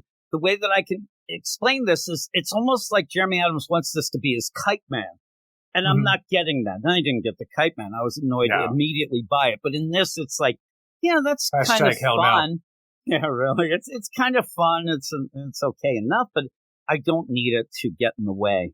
Oh, so if you ended up having an Omega Bandman 2-page backup, maybe that would have been kind of fun. You could have seen some things like that. But the story just ends up being, hey, I kind of have some page space to fill, so let's just have some fun with this. They do get Wade back, but even Wade in this kind of becomes like an afterthought of the goofiness. And then by the end, you get all this. Even when we get back on the T-ship and the Whirligog is damaged. People are so mad at us. I'm saying, though, why is the Whirligog damaged out of nowhere to the point where we have to come back like it's Sliders or Quantum Leap? Sliders, I just thought Superman lost. I was like, what are we doing? We can't get back home directly, so we have to take a route around, and we'll have a bunch of adventures on the way home, but eventually we'll get there. And even when Wally comes back, like, he's the only one for some reason who looks like he's aged compared to everybody else, or just hasn't shaved, but he's even wearing his, rebirth costume now for whatever reason, like a full beard, longer hair. I'm like, why did you even go on this long adventure where you're outside of time, where it's only been like an hour for Linda and everybody else? I'm like, why did you have these adventures that nobody will ever see? And it's so weird. And you know what's weird about it is like, is this to give that background with Gold? I'm saying, though, is this to give the background like Gold Beetle and him are such friends, because of these adventures they went on? I think that they just have that rebirth costume because you need to see his hair's a little crazy at the top. I think the beard's enough. Right? Yeah, the beard is enough. Shave, Wally. I don't like everybody that else look. Did. I love that's the best. I love the idea that just because you've been gone a while, it doesn't mean you have to stop shaving. Everybody else seems to. I mean, look, Gold Beetle's been shaving the whole time. Right? End up where all this go down, and what does it end up being? But we'll see. But I knew it would annoy you as well. Man, what adventures did you go through? Cool, that's a story for another day. Like, get that? But again, it only seems like a little bit of time has passed anyway. The way that they were talking about it is like, oh man, we're going to have to go to, you can't have too long a time because you have Baby Wade and you don't want to have him show up and he's 12. Exactly.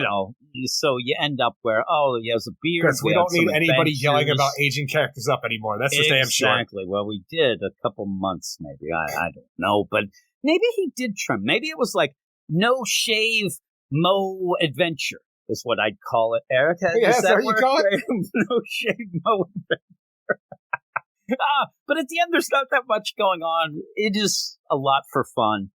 Eric Shea doesn't like having fun, and, you know, not at the expense of story. You're kind of rubbing off on me, and why I got kind of upset is that you only have this last full issue, and then you have your story in the 800, and I don't know what that's going to be, but spend the time with the family. That's what I'm saying. I actually feel like we're kind of getting ripped off with some more important things that I think Jeremy Adams can write really well at the expense of just, hey, we're going to have a Mega Batman. Yeah, you're going to have these, but maybe that would have been better served in the 800 when you end up going around like, hey, I'm going to go check out on everybody. Oh man, how you doing, Mega Batman?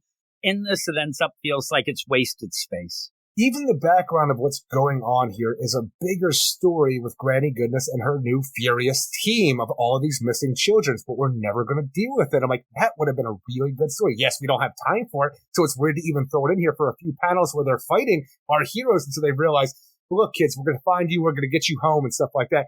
It just almost feels like a wasted potential for how big it could be and how big it should be. Well, and you're saying that I'm kind of now thinking like, boy, I wish that we saw more of just Jay and Irie and what they are doing, how they are, you know, and that sort of thing, because I ended up asking Jeremy Adams, what's going to happen to the family? You know, what's going to happen with Jay, Irie? What's going to happen with Wade? And he says it's all out of my hands. I don't know. Yeah. He said, fingers crossed, nobody will mess it up. Fingers crossed, somebody will take these characters Enter later Tom Taylor and use them. Really. I mean, oh my goodness! I actually thought that in all my of a sudden, mind, Tom Taylor is just like the Joker from freaking The Killing Joke. His Hawaiian shirt and shows up at the door of the West House. The West House. I even said, I think that what actually I said was, I said, hey, is there a chance that later on we may still get the West Family Adventures or a Flash, fastest man alive, but it's the West Family. With the super kids. Yeah, and with any of them, but Jeremy Adams writing it. I said, hopefully that'll happen. And he said, that would be great. Hopefully nobody messes things up. I think that's kind of what he said. Hopefully they don't ruin it. Titans. But yeah, I mean, that'll be fixed. We know that Wally won't stay dead forever anyway. But there are amazing aspects to Jeremy Adams' run, and what we're focusing on here are what my personal least favorite aspects of his run, where it's just goofiness for the sake of goofiness. Whenever he delves in the heart, the guy nails it through and through, and thus the goofy adventures, they don't do enough for me because they're all fluff and no substance. Yeah. Yeah, which, again, you didn't like Omega Batman that much when he fell, but we kind of enjoyed it for the fun that it was. But we've had these issues throughout the run where he does want to just have more fun. But unfortunately, it kind of plays out at the end. What you're saying is you do that if maybe you're sure you're going to have a 100-issue run. You know, you end up being able to play around sometimes. But unfortunately, by the end, it's almost like, oh, my God, I wish I had more time to do these things. And I kind of wasted some things. But at this point, it's like you end up, the Super Bowl's almost over. You're down by, 7, 2-minute warning, and all you do is keep throwing out trick plays. Like, hey, Statue of Liberty. Hey, Fumble Risky. No. Let's get this shit done. Let's win this. Let's go. And that's kind of how it felt, and it kind of did. I mean, people seem to like it, Eric. Yeah. I was a little upset only because I thought we were going to get something with more substance to end this, to say, man, I really wanted this. Hey, you're showing me it should have continued. Oh, my God, DC, you idiots. But he's just having fun. For some reason, he wants to bring back a bunch of these kids that I don't know. Maybe that was something that will come down the line and somebody will deal with. And they actually asked them to do it. Who knows? The editorial nowadays, and it does seem to be a thing where, sometimes even Jeremy Adams has told me, or Tim Sheridan, things like that, where editorial has more to do with some of these things. Well, I'm telling you, it's always like a 50-50 situation where it seems like editorial doesn't give a shit. It's a free-for-all for whatever the writer wants, or they're locking this shit down because I'm the writer now. You do what I say. Yeah, it's weird. It's a weird play, but oh no. I mean, it's not the worst issue this week, but it was kind of disappointing. I thought where I wanted something a little more serious to end the run, but what would you give it? I think the art is fantastic throughout. I love these things, and there is some fun to be had in this, in the situations, and even the heart of Wally West searching for his son. Some good stuff there, but the majority of the issue is it's elevating characters by making other characters look like chumps, and I can't stand that. And just the ideas and places that we have here, there's no real reason behind them. They're just said and done for no reason. So I'm giving it a 5.5 out of 10. I'm going to give it a 6.8. I could almost go a 7. It's fun, but like you said, I even had a video that I released today as we're recording about how a lot of people don't know what developing characters is anymore, that they end up, doing it by elevating a character just to make another character less. But I think more in this, it's like you said, is there a reason for Granny Goodness to really be in it? Not really. No. Is there a reason for the Anti-Monitor to be in it? Not really. And I'll even go further. The Terrifics, Metamorpho, there's no reason. Hourman? Need to, Hourman, but I'm even saying Metamorpho. The Palace of Eternity? Man, that whole deal. Like, a lot of this is just like, it does seem like Eric Chase sitting there kicking his feet and playing with his figures, and you're just grabbing whatever's closest because you're lazy, Eric, and you don't want to get up. And you're like, okay, Plastic Man, you're in this. Hey, Omega Bam, all right, well, who would Go Beetle, you'll like that. And it's fun. It's good-natured. But in the end, there's just not much to it. And we'll see. We'll see. Later on, maybe we'll eat our shoes if you end up having Donna Troy's son show up, or, Serdian. Maybe that's who he's going to work with, this little boy. But we'll see. But we're going to... might be the super kids that are part of that imaginary team of the future. Yeah, maybe. It probably is. But we'll go to the next book, which is a new #1, Eric. A Dawn of DC book. What is Hooray. Cyborg, #1, written by Morgan Hampton with art by Tom Rainey, Michael Atiyeh, and Rob Lee. And there's a lot of issues coming into a Cyborg series in my mind, because it seems whenever a writer comes in, they have two things they want to talk about. How Victor Stone doesn't get along with his father, or sometimes, how is he more man than machine, or machine than man? And this, I was hoping that we could get away from the status quo that every writer wants to deal with Victor Stone. He's coming back to Detroit here. But right away, as he's fighting Mammoth and Gizmo, which is fine because he's making his grand return to Detroit. But when his father dies here, I thought to myself, oh my God, we are doing it. We're going to get away from the idea of this, because we're not going to have the constant brick wall of Vic slamming his fist against it, with him not getting along with his father, who made him into an abomination. But because his father dies, that's all Vic can talk about this entire issue. And I'm hoping, with the revelation that we have by the end, there will be some substance of the idea of them having reconciliation. But the problem with that is, I feel like every time we have a Cyborg series, it always comes to them having a reconciliation. It always does it. It always has a reconciliation, and then we reset again.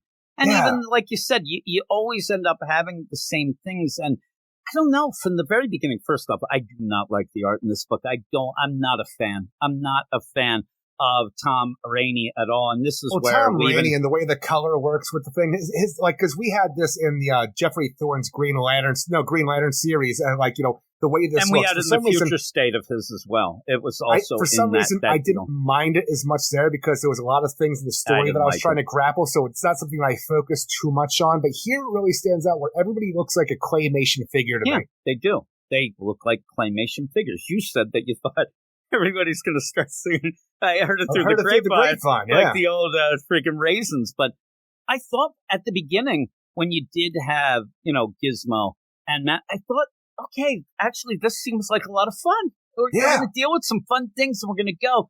And then immediately it gets right back to it. Oh, yeah, and I like him, grabbing the ice cream.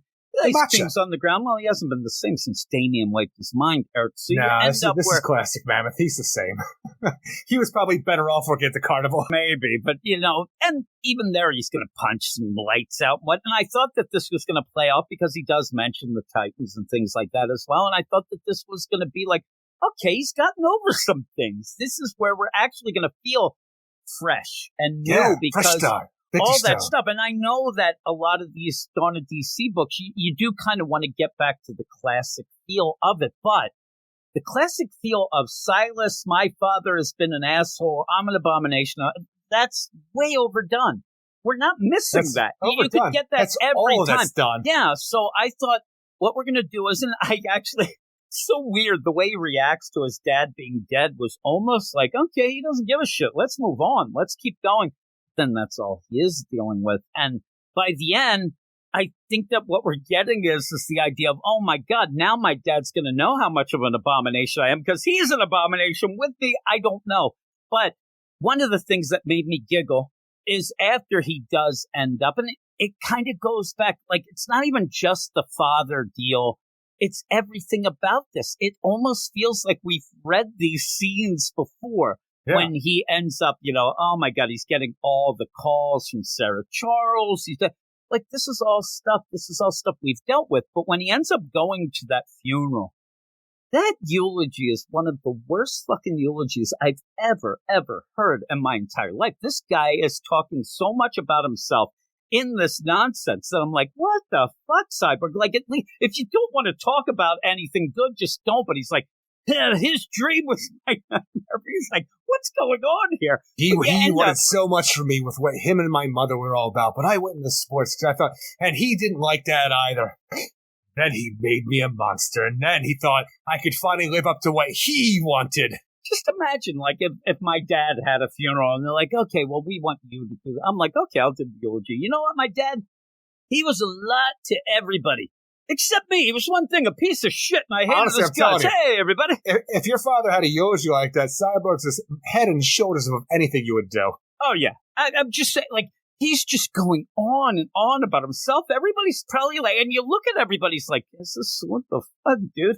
Hey, everybody, I know we're all here for Dr. Silas Stone, but you know me, Victor Stone, Cyborg. Let me tell you my story, because honestly, why are we going to worry about the dead when the living are right here? Am I right? Let me tell you about the Justice League and the Teen Titans. I love the idea that I understand that they're using this as a way to give you background, but not a eulogy. Holy shit. Half the people are bailing. You see, half of them are crying. They're crying because they didn't realize that old Cyborg was such a piece of crap. Everybody up front is all his friends who know the story. Yeah. They're like, really? We got to go through this shit again? This guy doesn't shut his fucking mouth about this stuff. Yeah, look, you know what's going on with the idea of the explanation about who Cyborg is, in case you're new to, Booyahs and Victor Stone open up boom tubes and shit like that. I honestly, I love the Booyah. Don't like the way it was used here. Just a little Booyah, like a close up on his mouth. Did you read the intro story with him that it was revealed that Booyah was actually a phrase that he took from his mom? That his mom used that, so that's why it's almost like it's used as a tribute. Well, it's used as a tribute to mom. I don't even think that's okay. I think that he's really throwing it out there like, hey, if you said it was a piece of shit thing, well, look, it was from his mom, so you're the piece of it. It's weird, but no, the weirdest part about the idea, though, with the eulogy giving the background is, does DC know what they're doing with Victor Stone? Because I felt like when we were having the Titans come together and the idea of who the Titans are now, the old friends and stuff like that, that we were making some headway, and especially with the Tales of the Teen Titans coming out, we were giving contemporary origins for our characters.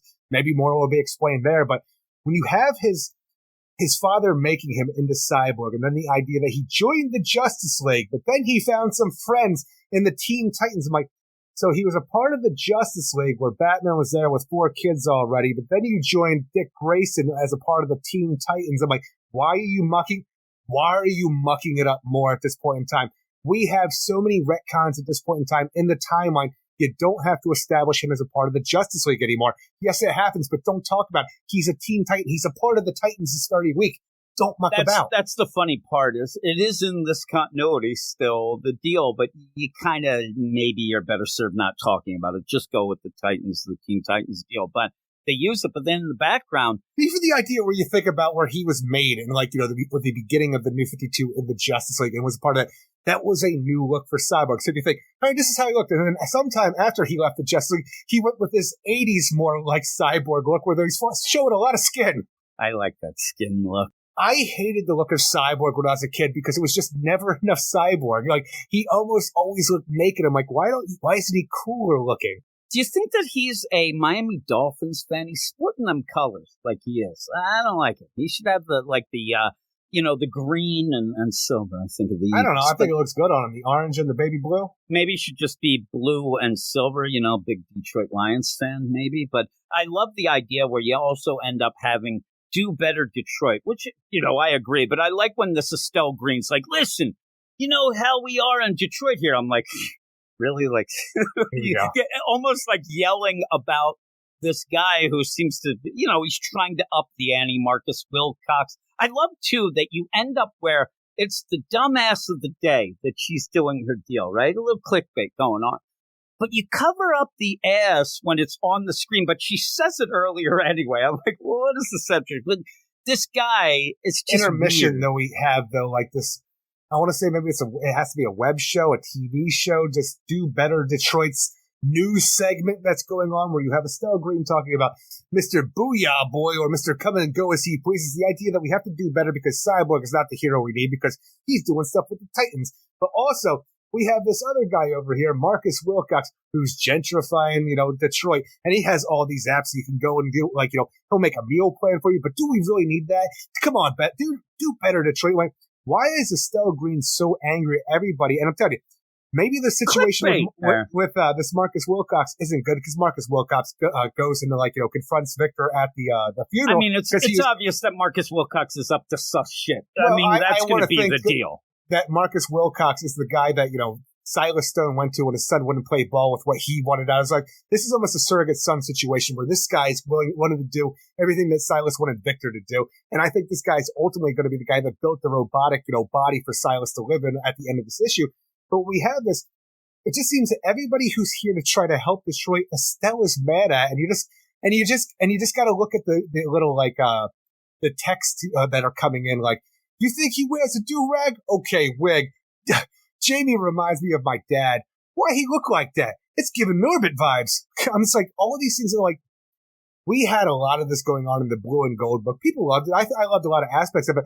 But when you have this come on, it really is, it throws me off whenever I have to read it like this. And it always feels out of place for what you're trying to do because you're trying to establish a character and you have this outside. Even Grace O'Halloran with her podcast with the Batgirls that we'll talk about later on, it feels out of place and weird at times because why do you need this other talking head?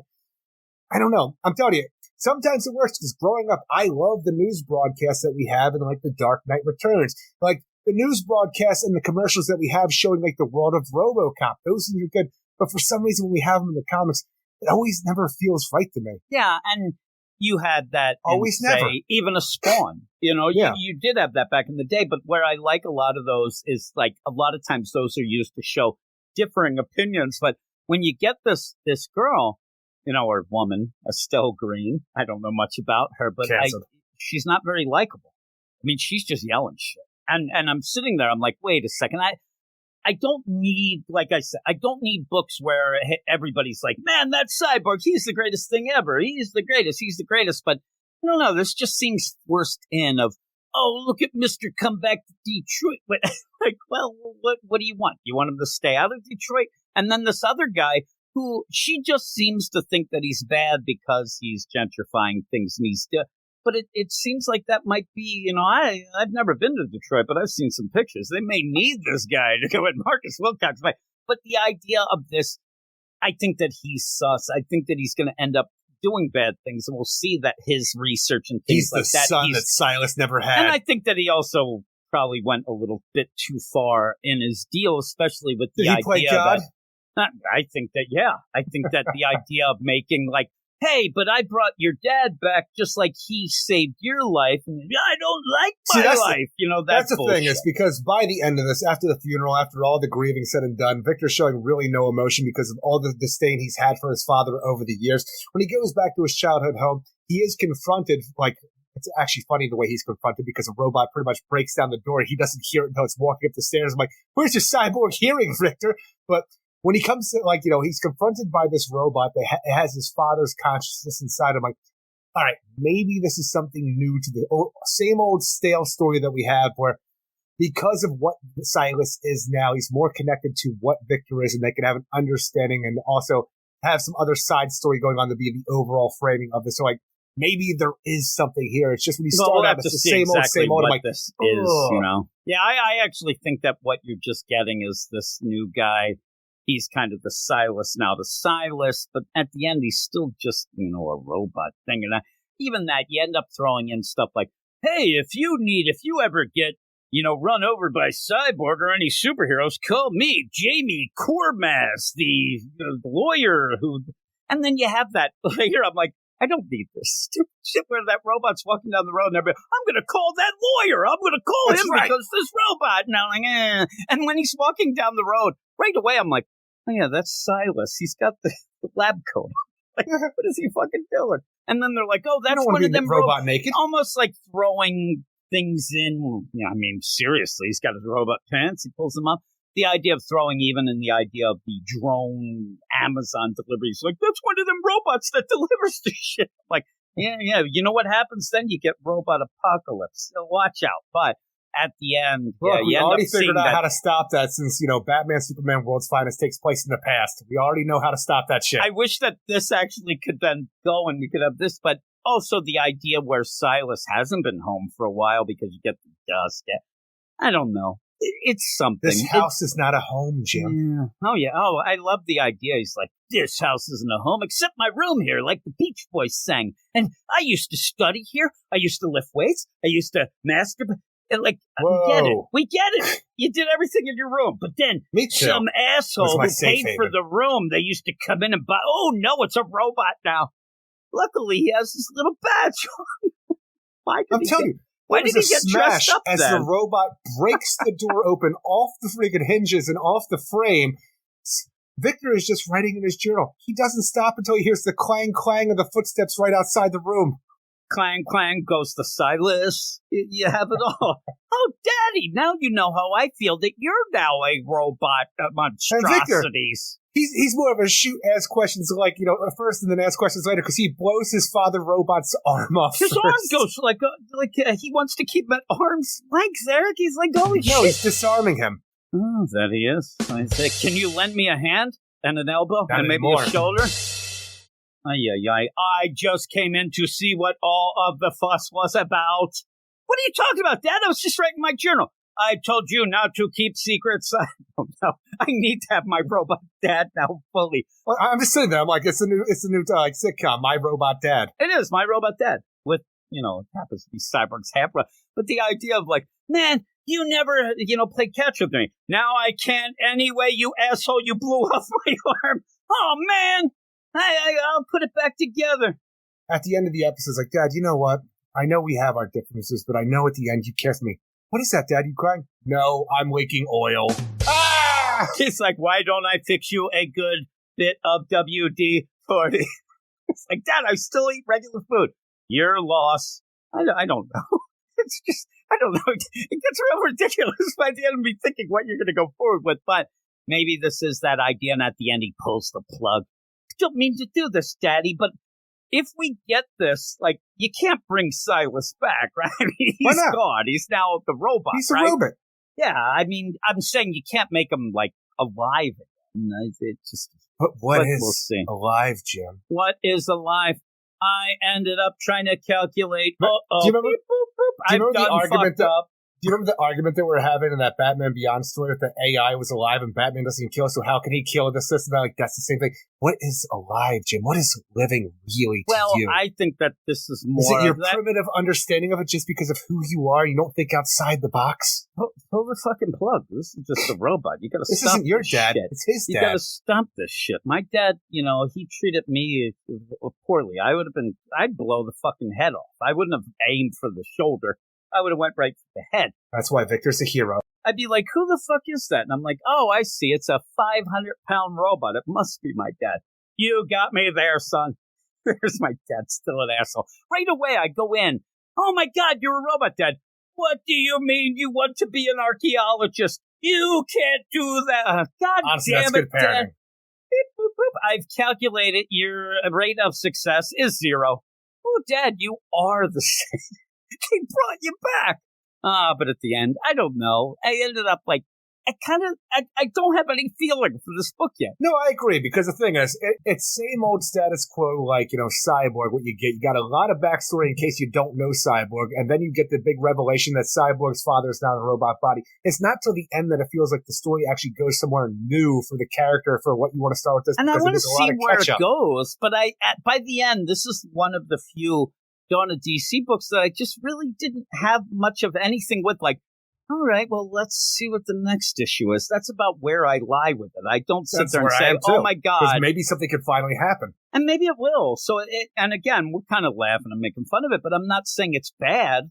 It's just kind of it just feels incomplete. If you've read Cyborg before, then you've read this. And so you're waiting for that. Okay, are we going to change things up? Are you going to end up showing me that you have read what we have read as well and realize how overdone that is? Or do you think you're reinventing the wheel here when you're not? You're just giving us another wheel. And who needs another wheel, Eric? I don't. I wouldn't mind. That might be fine. Now you have 2 wheels, a bicycle. What am I going to do with one wheel? I'd rather have a unicycle. You go around. People are more impressed. At least, not that they're impressed, but if you're riding around on a unicycle, you're definitely going to have people notice, right? They're going to be like, look at that motherfucker. What's he, a clown? Give me 5 more wheels. Come on. I'm klutzy. That's true. You would need 5 wheels. Well, you need 5 a spare, more. too. I need 7 more. Holy shit, that is crazy. Give me 8. Fall what over? the hell? I'll have that.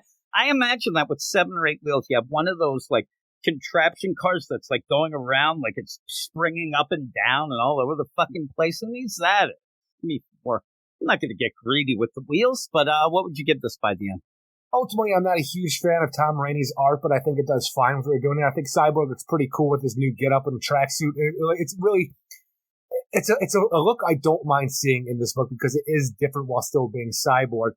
It's just, overall, I don't like looking at it very much, but it does its job just fine. The story is paint by numbers Cyborg until the end. By the end is what I finally look forward to, but by the end, it's the end. So maybe next month we'll have more to talk about in the situation where I have more to look forward to, but this just kind of lets me down for a first issue because while it catches people up, it keeps long-term Cyborg fans just sitting there. Yeah, I know this. Yeah, I know this. And I don't need that anymore for a lot of books. I'm going to give it a 6 out of 10 still, I guess, because it does its job for what it does need to do, but it just leaves me, wanting more ultimately because, I've read DC Comics most of my life. You have, and that's the thing. I haven't, Eric, but this does feel... But you've read the last 2 Cyborg series that came out. I think I've, read a bunch, yeah. So it ends up feeling the same, but at the end, like you said, it does end up feeling like there could be something there. Let's go forward with that. Let's see how this is going to work out. And I'm just, as I'm saying this, I'm trying to see, because I thought that this might be one of the books that does continue through Night Terrors, but I'm not fully sure of that. So I wanted to say that maybe, we'll get some space and maybe some people will see that. If it was me, I would go with that, Eric, right? I don't know. We'll have to see. Somebody can tell me. But I'll give you Tom Rainey's art by the end.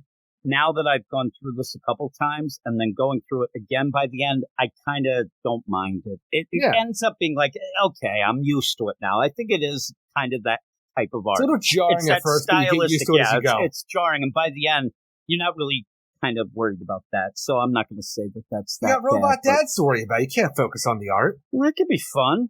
I mean, hopefully. And that's the one thing, though. You do get, like, this weird, like, misery over the whole book in this, but maybe that's just the play. Silas dies. Yeah. So it's the darkest before the dawn, Jim. I kind of wanted, that's one of the things, though, because of the, am I more man or machine? You never do get to have fun with Cyborg. No, I am more machine than you, son. Stop bitching. I don't know what you were always bitching about. This is great. I don't have to poop anymore. Like, maybe that could be something. It's like, Do you know how much time I'm saving not eating or sleeping? I think I will now call myself Progress. Robot Man. I don't think that name is taken. Suck it, Cliff Steele. It is. Fuck that guy. Tell him to start racing cars again. So, yeah, I think that you might, and hopefully we'll have a little bit of fun. But even that, you have the online talking head angry person. Well, I don't like any of this. I don't need that. I kind of want this to be a little more. It might be the worst part of the book, even beyond, because, like, at least the other stuff is still Cyborg stuff. And honestly, the worst part of the book for me is that stupid Justice League origins thing, going back to the Teen Titans before when they were the original, like, the new Teen Titans. I'm like, that's a weird choice to make. Yeah, and when you end up having that, like, here I am, online news reporter, and I'm going to tell you this and that. The problem with that is it's not like, that seems like, okay, this is what we're going to go forward with because it's kind of out of nowhere. But I kind of think that what will end up, finally, we'll get the, I hate you online until we're friends online, and she will end up helping Cyborg maybe take down this other guy, but we'll see. We'll see how it goes. But yeah, that is it for this section of books. Still better than a lot of the stuff that we're going to end with, because we're going to go off with 3 books now that aren't so great, but we tried to have fun with them as we always do. We'll come right back with those. Here we are. I'm going to lean on you, Eric Shea, for these 3 books to end the podcast. Why are you always leaning, you lazy layabout? I am a lazy layabout. So what if, instead of running down a dream, it makes me want to scream? Yeah, well, that would be good because these We're talking books, about songs that we can use for stink. parodies for books like this section. Oh my Makes God. me want to scream. You say I'm a lazy layabout. I'm not Rocky in this book. I say Rocky and then I'm afraid that You Rocky just wish you were. actually thinks Rocky's there. He's in a coma. Oh my, but he's inspiring us all.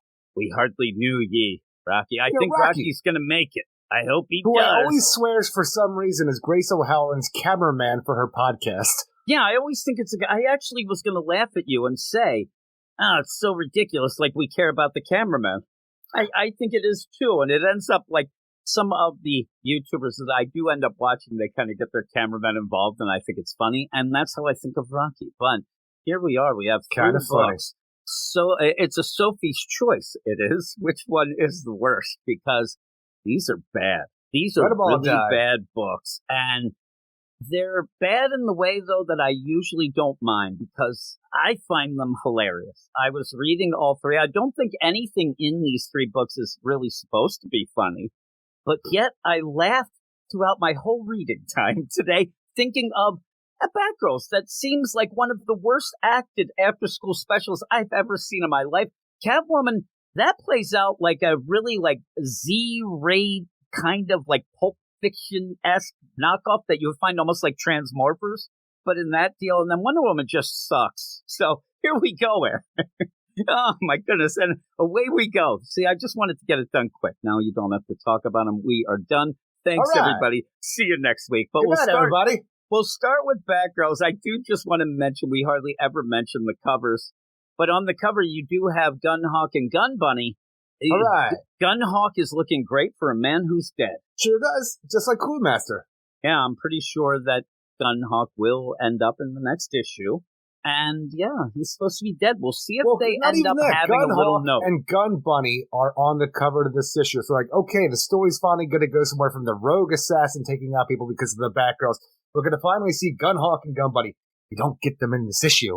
Yeah, you know what's the worst part of this? You realize a book sucks when you're upset that Gunhawk and Gun Bunny aren't in it because they're on the cover. I mean, that was kind of a draw. At least it spiced some things up. And we have a weird play in this. We do have a Clunrad kind of section, right? It's the Clunrad Oreo with the cream of Teeny Howard nonsense in the middle. But that both teeny of these cream. books, the Batgirls and the Wonder Woman, they're off of, and Batgirls is ending. Sayonara, suckers, get out of there, though they are doing the Nightwing stuff in the Night Terrors with a K. But scary. It is just a weird play that we have these books that are ending, and yet we have stories that just, they should have ended months ago. There's no reason for these. We're still talking about that rogue member of the Saints that got away. I'm telling you. I couldn't even remember. I'm like, who? Oh, the Saints. Yeah. And the worst part about it is, I'm like, they keep thinking maybe the assassin's this one member that got away. We got to find her. And I'm thinking to myself, because the way they spell it, I'm having trouble the entire time. How do you say this? Assassin? Assassin? And I thought that somebody said, man, there's an assassin. They misheard. And they're like, oh shit, it's that assassin. I like Ass Izzy, is what I was saying. Izzy. It was making me giggle. One of the things I do want to point out, the Saints. The Saints. When they were introduced in this book, it was already too late. The first issue? People were already done with this nonsense of Fear State and all that, and now here they are. We even have a seer mentioned. Oh my goodness gracious, we got deep fakes for you. But we'll start out with Batgirls as we're getting into this. Batgirls number 18. I see those sites you go to. Written by Becky Cloonan and Michael W. Conrad. Art by Robbie Rodriguez, Rico Renzi, and Becca Carey. So, one of the things that I realized going into this is I really don't care about this book because as I went in, I'm like you, Assisi? What the hell? When you get to a book, and we do talk about a lot of books, but we've been doing this little game called life for a while now. Not very good at it, but we do it. When I get to a book, though, and I'm like, what the fuck? What happened? Oh, yeah, that right away tells me I haven't cared about this book in a while because I actually was like, oh, what do we do? Oh, yeah, that assassin nonsense. Really, I want Grace being drunk off her ass is what I need, and she's gone sober. She was scared straight in this. But now she's packing. Yeah, she is. She's packing the heat. But yeah, so you go into this and you have the Batgirls. They're on the case. They're looking into stuff. But again, the lay of the land and them doing, okay, we're going to scope out this church. Nobody here. All right. nothing happens in this issue. Because even the idea of what we have with the so-called assassin who wants the Batgirls brought to justice for all the misdeeds they've never been, brought to justice for. This is going to keep happening until they arrest the Batgirls. And then we have Batgirls working with the cops. We have a situation where it's like, okay, we're going to, Commissioner Montoya, she's going to have to arrest you because this shit keeps happening. The police are going to look bad. We can't be working with vigilantes. And the way that we solve all of this, and I don't even know how it works, we release a video through the TV where the Batgirls are brought to justice, but it's all deep fakes. But I'm like, who were the people that you deep faked into doing this? And it looks like there's crowds around as it's happening. Don't even have to. You could just deep fake it completely AI and stuff. See, when I think of deep fakes, I think you have somebody getting fucked because this is what deep fakes are for, and you put somebody's face over top of them to make them look like somebody else. The porn's already done, so half the steps going. But some of these, I think they're just pure out AI now, and I think that you're supposed to. It like is the moon landing. Isn't that right, Jim?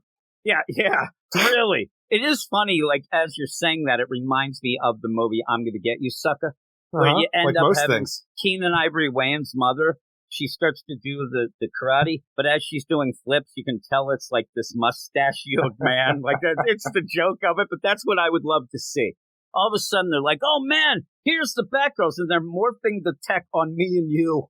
Or what? Hey there, Batgirls here. But yeah, it's, again, I didn't even think about it because they're not even thinking through with this. So what happens here? And just imagine, say it is Ass Izzy, right? Ass Izzy. We don't know enough about Ass Izzy to even say, okay, well, that makes sense for them, right? Yeah. So when you think of this and what the reveal seems to be, even from the solicits, is this is Gunhawk and Gun Bunny. Why would they send a letter to the Gotham, I don't know why these characters would do any of this. Arrest the Batgirls because we're kind of pissed off about them. And then in the meantime, the idea, and luckily Grace does call them out a bit at the end, but the idea that a police department led by Renee Montoya would get a letter from a sniper that says, hey, we're going to kill people if you don't arrest the Batgirls for no reason except maybe vigilantism. But really, there's nothing that will hold. The funny thing is you can end up arresting them. You're going to have to let them go anyway. There's no, now what are you going to do? As Gunhawk and Gun Bunny, now are they going to go after the judges and the lawyer? Does it go any steps? Because it makes no damn sense. Plus, it is negotiating with terrorism. There is a stance in Gotham ever since, the end of Gordon's run that we don't do stuff with masks. Yes, we do it on the sly, like Detective Williams and stuff like that, but we're not, in public opinion, we're not working with the vigilantes. That has not really even been mentioned in a year. Well, they mentioned this a little bit. So this idea of arrest them because they're vigilantes, well, the thing is it's illegal, Jim. Unmask them. Okay, yeah. I'm looking at Gunhawk and Gun Bunny. They have masks. This is bullshit. This is I'm sure they have a rap sheet. Bullshit. This isn't like the idea. I actually, at one point, I'm like, I think it's Batman. I think it's him. He was just pissed off. But yeah. Wingman and now but this. It was funny at the end. I mean, even that, you ended up having the Gotham Inc. just fly into Gotham, masks going. Nobody caused a stir. Oh, Batman, yeah. Yeah, you end up with this, though. I bet it was like Barbara. She's just pissed, too. She's jealous. You two are too close. You go into clink. Again, though, they're working with the cops. That kind of isn't the deal. But then Renee Montoya's like, listen, this better work there, buddy, or you're going to be desk jockey. Nothing makes sense. It's all over the top. You get this letter. All right, we're going to have to restore order, but that doesn't really seem like Gunhawk and Gun Bunny. Anyway, well, even the idea when we have the situation where the cops are going to have to do something until we deep fake it so people think that the Batgirls have been arrested, which it's just there for no real reason except for to get the heat off the Batgirls, which still isn't really there because the Batgirls aren't in danger. It's everybody else. So what do we got to do for this issue? We got to get a hold of Batman, our father and the freaking Bat family. He'll come and save us all by giving us some great advice. Well, you know what, girls? People always try to use the innocence against us to try to hurt us. So what you need to do, well, you need to be Batgirls. You need to be stealthier. That's it. Batman out. Well, thank you, Batman. You're wonderful. Here's the problem, and I said this a lot in the Nightwing book. Not that it was the Batman deal, but even the Titans and all the things. When you end, Batman shows up, and there's a sniper around, and Batman just comes in and says, you have to be stealthy, and by the way, you guys are great, and then just does nothing.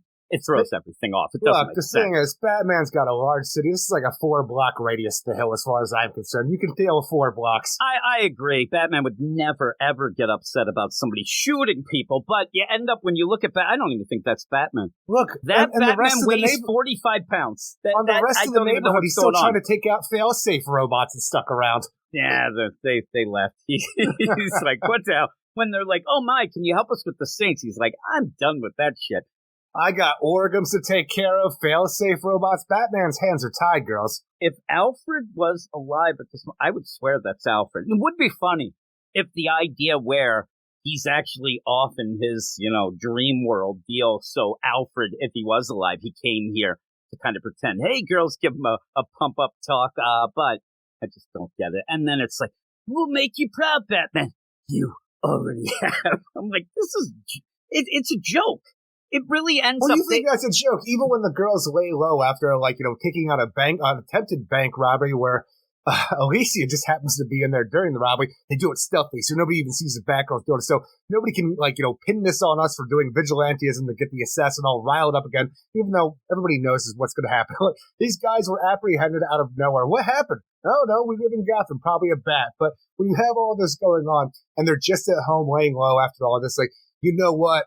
We're great as Batgirls. You taught me a lot about Stealth Castle. You know what? You taught me a lot about things, too, like our hearts. Oh, Cass. Somebody's like, this after-school special nonsense of these girls who should be, very well-trained Batgirls in this time frame. Just the idea that we're sitting down and having this 12-year-old kind of era of talking feels so weird. And even when you have Barbara Gordon decide, well, we got to go talk to Detective Williams again. I had this deep fake for him to give to Montoya so we could put all this stuff away.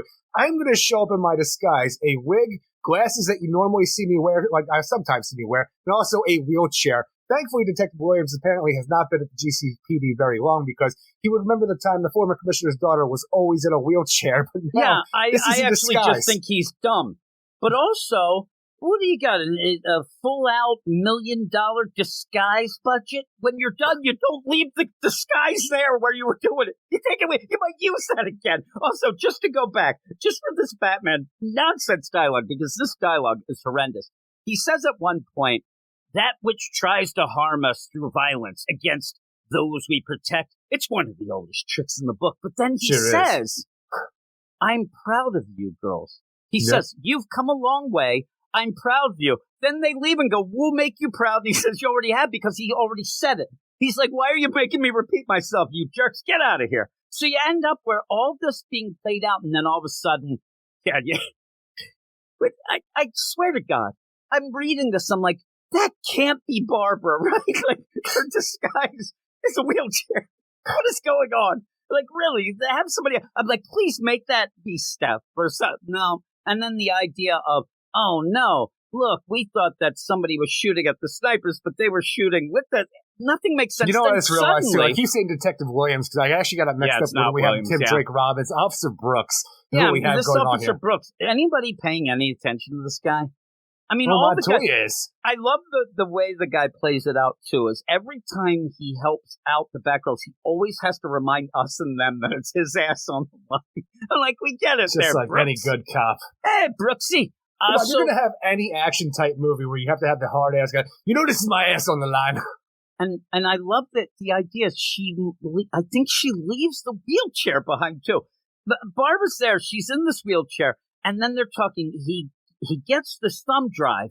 And then he looks over and sees the glasses in the wig and goes, damn, not again. Well, that's the thing is, he so got Batman essentially, but what you have here is Barbara Gordon in a wheelchair. Because sometimes what we have in this book, like, ever since she decided that her system, her chip in her back gets wonky, so she doesn't do Batgirling all the time anymore. You still see her up and about every now and again, but she does spend a lot of time in a wheelchair once again. We're trying to get the best of both worlds, I guess, in this book. But just the idea, Officer Brooks gets Batman by somebody who's wheeling out. Yeah, but she's standing at one point because then she gets a call. So I'm thinking, but seriously, I need somebody to film that scene. Is she standing? Why would she have a wheelchair? I don't know. She says, sorry, I got to take this. She looks like she is standing. Maybe it's right just a there. weird perspective. I'm looking at it too, but I'm like, the wheelchair is gone when she's gone, and there's no way to show up in a wheelchair and then stand up, because then you're just an asshole. I'm telling you, where they're at, right? Where the sniper nest deal that they're at, I don't think it's wheelchair accessible. I think that when you get, she's like, all of a sudden, she's like, come on, Gotham, do better. She's like, look at this. She throws just the wig in the glasses. This down the stairs. Either that or you just hear it. Clunk, clunk, clunk. I'm okay. And then she's just laying on the That's just the building settling. And then he's like, damn, not again. She's like, I need help, please. Oh, God. It fell on top of me. I'm really paralyzed now. Help me. She throws a smoke bomb and then starts like, it dissipates. She's still there. She's like, is there an elevator in this place? I need to get the fuck out. I even laugh. Too. I like to imagine the wheelchair is also like one of those, like that tricycle from the Saw movies where we have Billy the Puppets come in and it's all a squeaky kind of a tricycle. I want to imagine those wheels are squeaking the entire time. Seriously, just to get really, really dark here. Remember when poor Reggie had his wheelchair and we would go to record and I just kept yelling at him like, you got oil there, Reggie. You got oil up your that wheelchair? Thing. Why is it louder than you? What is going on? You're not moving. It's making so much noise. I can just imagine that. Like, it's squeaking. Our fourth co-host, the wheelchair. She's desperately trying to get out of it. We shouldn't be laughing at it, but it's so funny. So yeah, he's like, damn, not again. Disguises. Then I was so confused because it's the whole play of like, guns and this and then there just happens to be a robbery at the Clover Credit Union, and I didn't quite know exactly what was going on and how this was and what was happening. What was going on with this attempted bank robbery? Well, at least it just happens to be there. At first, I thought it was her like coffee shop, but it's an actual bank. And but it's weird because the lights go out and the Batgirls are being stealthy in the shadows, taking everybody out one at a time. But the way things work, the place seems to get brighter and darker with each different panel. So I'm like, there's no way you're not seeing these people, because Steph, she's in freaking bright purple. Yeah, I don't. And even so, if you didn't know Alicia, you might think that that's Cass, looks very similar. But also, I thought that she was next to Barbara. I thought Barbara hightailed it over there at one point because there's this girl. I didn't know what was going on. And then these guys are like, oh, man, we're getting attacked by the poltergeists. It was just, why? It did nothing. It was nothing, but they're because just... Batman told us to because of reasons. Yeah, but all of a sudden, just because... Batgirls can't be out doing stuff because they're getting arrested right now as far as the TV's concerned. I love this, too, is because... And the comrades, they're awful. They really are. They're not good. They can't set up anything. So yes, when you awful. Awful. So they get to this deal. They're not good. They're not really good. They get to this point, and so because there's Gun Hawk and Gun Bunny, that means that everything in town has to go nuts, where people are not only running around rootin' tootin' with guns and robbing banks, but the dialogue from these people might as well be like, you, everybody down, or I'm going to shoot you like I never shot nobody shooting before, because I'm going to shoot your ass and kill your ass with these guns. I'm going to fuck on your brain. Yeah, I mean, it's like, show yourself, I'm going to start blasting. And they're yelling at everybody else in the bank. Cherry pie's going to splatter the walls. It's so over the top. I'm not kidding. I'm lighting this place up. I'm like, who are these guys? Jesus Christ. So yeah, they end up getting conked out. Of course, the chef has to get involved. Yeah, really, these guys are all there. Money flying all over the place. And then you end up where the one lady's like, I thought they were going to. I know, but they didn't. Come on, let's get out of here. Thanks for the affirmation that they didn't. It's the worst dialogue I've ever read out loud. Not the worst, but it's up there. It is up there. I mean, it's got its own little swing to it because it's so bad, but it's like, get the money and let's get the F out of here quick. Well, if I see anything move, I swear I'll paint the walls with blood. You have to have like this section, though, with this bank robber because you need an action quota in your books. Because with this going on, the stealth you can't... Because for the rest of the issue, the Batgirls having a sleepover, telling how you tell me about the hearts, and then it's just everybody going about their day-to-day life while they listen to Grace O'Halloran's podcast, The Times of Grace, where she talks about her producer, Rocky, and what he thought about the Batgirls and how they inspire hope, and then he inspired Grace O'Halloran to love the Batgirls, and the Batgirls shouldn't be arrested or made a target of because somebody's out there shooting people like my poor dear Rocky here. So you know what I need you assholes out there to do? I need you to stand up for the Batgirls because we all love the Batgirls, and now we're going to stand and have a protest while people are going out there shooting people who are pro Batgirl. So yeah, let's get everybody together. And that's the whole thing. That is the rest. It is just a montage of stuff with Grace O'Howard's podcast playing as you hear how great the Batgirls are, which is going to be a running thing for the Coon Rides this week because I also have Wonder Woman, which that issue, find out how great Wonder Woman is. It's great, right? This is the funny play is because their issues or their series are ending or they're going to be off of the one. This is their let's take our victory lap, but it's terrible. Eric, they're not good. They're not good, Eric. You end up, even with Grace, I love, every time I'm reading this, it makes me laugh because there's Grace. I'm guessing a day has passed, right? Too. That's just like, I've never been this sober before in my life. Like, you really did have a problem. Some people got problems, Jim. It's telling you, she's there, and, life hasn't, like, in general, life has been better.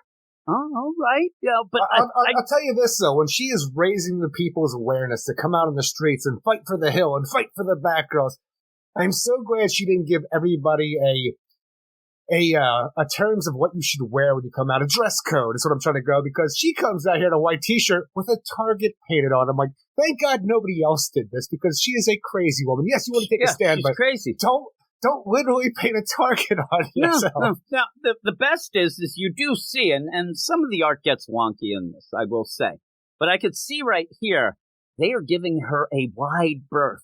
Like, they're there, we're Batgirls, but they're like, don't get near the crazy lady with the target on her. Look, these people are activists. They want to be about something. I'm all for it myself, but don't be dumb about it. You keep a wide berth in that woman with a target painted on her chest. She's got some, I don't know, some tight pants, a target, and maybe work boots. I'm not sure what those boots are all, but I'd love it if, like, sneakers. I'd love it. Look at those things. I'd love it if you end up, they're clown shoes is what they are.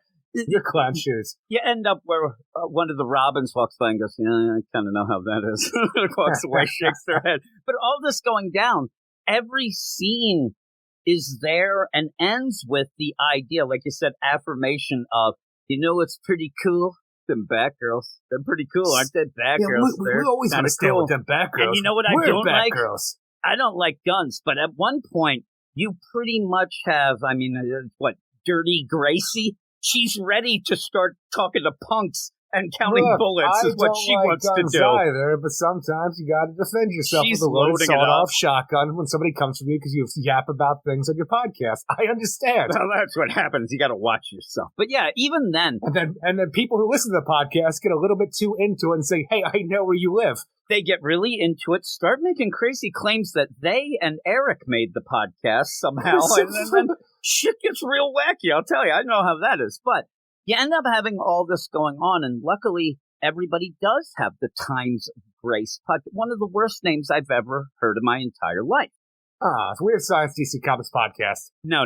Jim and Eric's comic book blog. I was telling that to Gray the other day. I'm like, Wednesday. That's how we started Whopper Wednesday. That's why I made that little thing of our deal and the symbol of that. I thought you would like that. You never mentioned it. There. Well, I like it, right? Silently. Okay, thank you. As always. But it's a great thing we didn't go with that either, just because, now it's Tuesdays for DC Comics. Yeah, I know. That would have been a problem, right? But we may have still gotten free burgers. That's why we were going to do it. The idea that most people start, a website reviewing books or a podcast talking about comics because their big goal is to get free comics.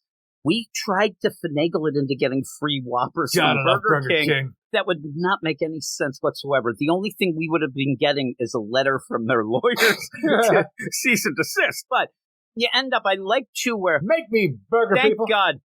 Grace only cries out of her exposed eye, Eric. That other one's tough. That other eye patch... No. It's all moist underneath there. It's gross as hell. Grace goes from, looking like Grace, then looks like Barbara, then looks like a supermodel. She's all over the place in this. But, she's picking herself up. She's inspired by Rocky. And she's the only fucking one that speaks any sort of real talk here. She actually, she's loading her gun. Real talk time. Well, now listen. While she's loading her gun and making that shirt with the target on it, she's actually talking some sense. Priorities. Where she says... The hell, GCPD? You are letting the terrorists make demands of getting people who don't need to be arrested. That doesn't make no sense. And then, I wish that I'm just instead of sitting there watching her... I'm about to okay, bitches, we'll arrest everybody. You like them apples? Because I'm fine. No. Arrest Grace for just stupidity.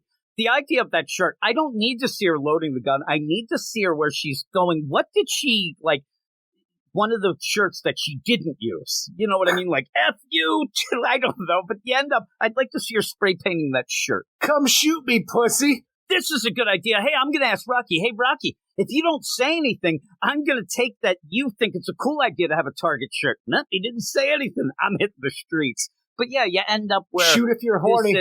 So that'd be great. Shoot if you like cookies.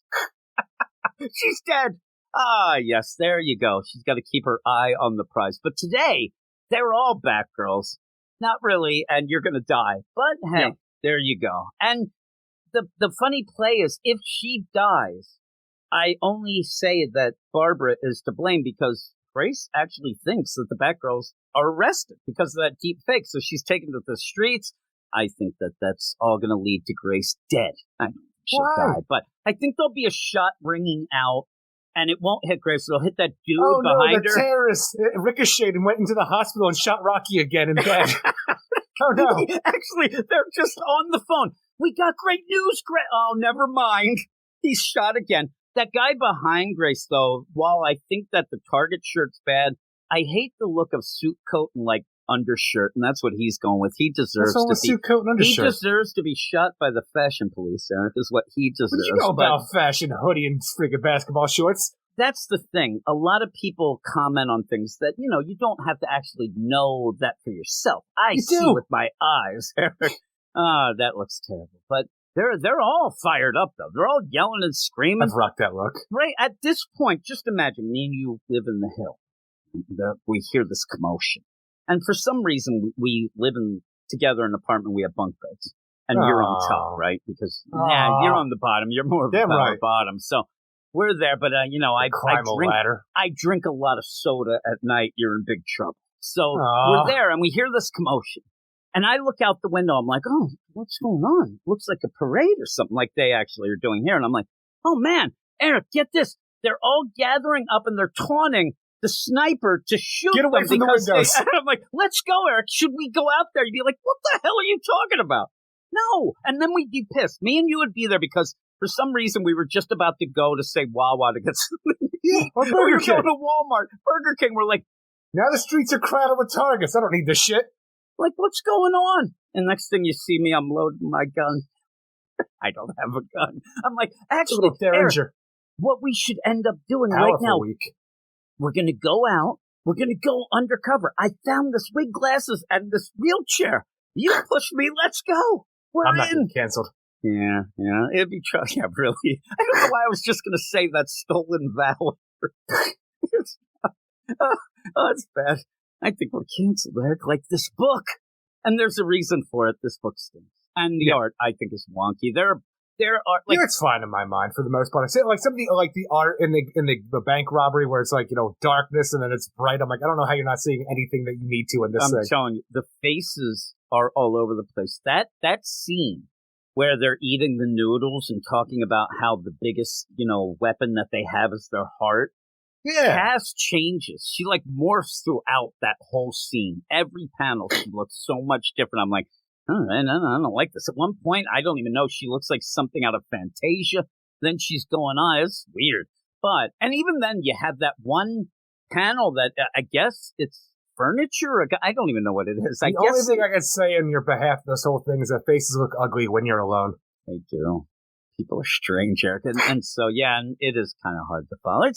Nothing goes on, so it really doesn't matter. So with that, but I'm looking. Head and shoulders more goes on here, though, in the Wonder Woman book that we'll be talking about. That is true. As I'm paging through, I got to avoid that wheelchair scene because that's going to get us in trouble, Eric. But hey, what do you give? The tab's just done. Ultimately, I'm going to give this a 4.5 out of 10 because this whole thing, you have Gun Hawk and Gun Bunny on the cover, but you're still trying to like have that air of mystery about who could the assassin be through this whole thing.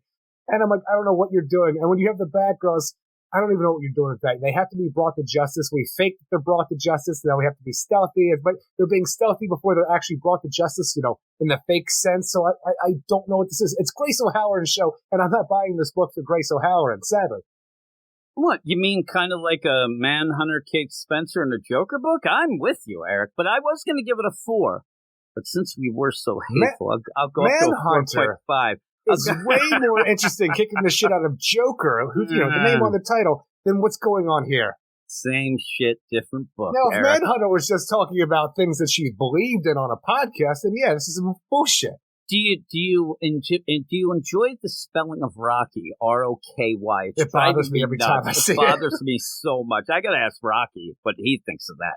He's probably like, that is bullshit. I have a feeling they just spelled it wrong one time and then went with it, but yeah, I'm going to go up to a 4.5 and negate the awfulness that we were talking a little earlier. See, Eric, I thought we were having fun. What are you talking about? I am having fun. I'm talking about the cancellations. I don't want to get canceled. 4.5, Eric. This book sucks. This book sucks. And it's one of those things where I've seen people complain and like, oh, that's because it's this thing again.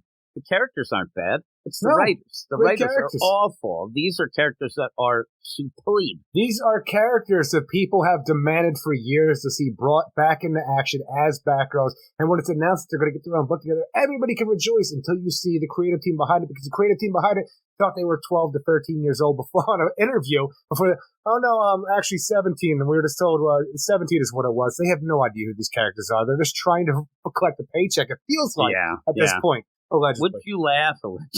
Would you laugh as Gunhawk and Gunbunny? And Gunhawk, again, I'll mention, killed by Heartless in the Nightwing book, so shouldn't end up coming here, but they don't pay attention. Is that where he died? Because I know we keep talking about he died. Yeah, I couldn't remember where.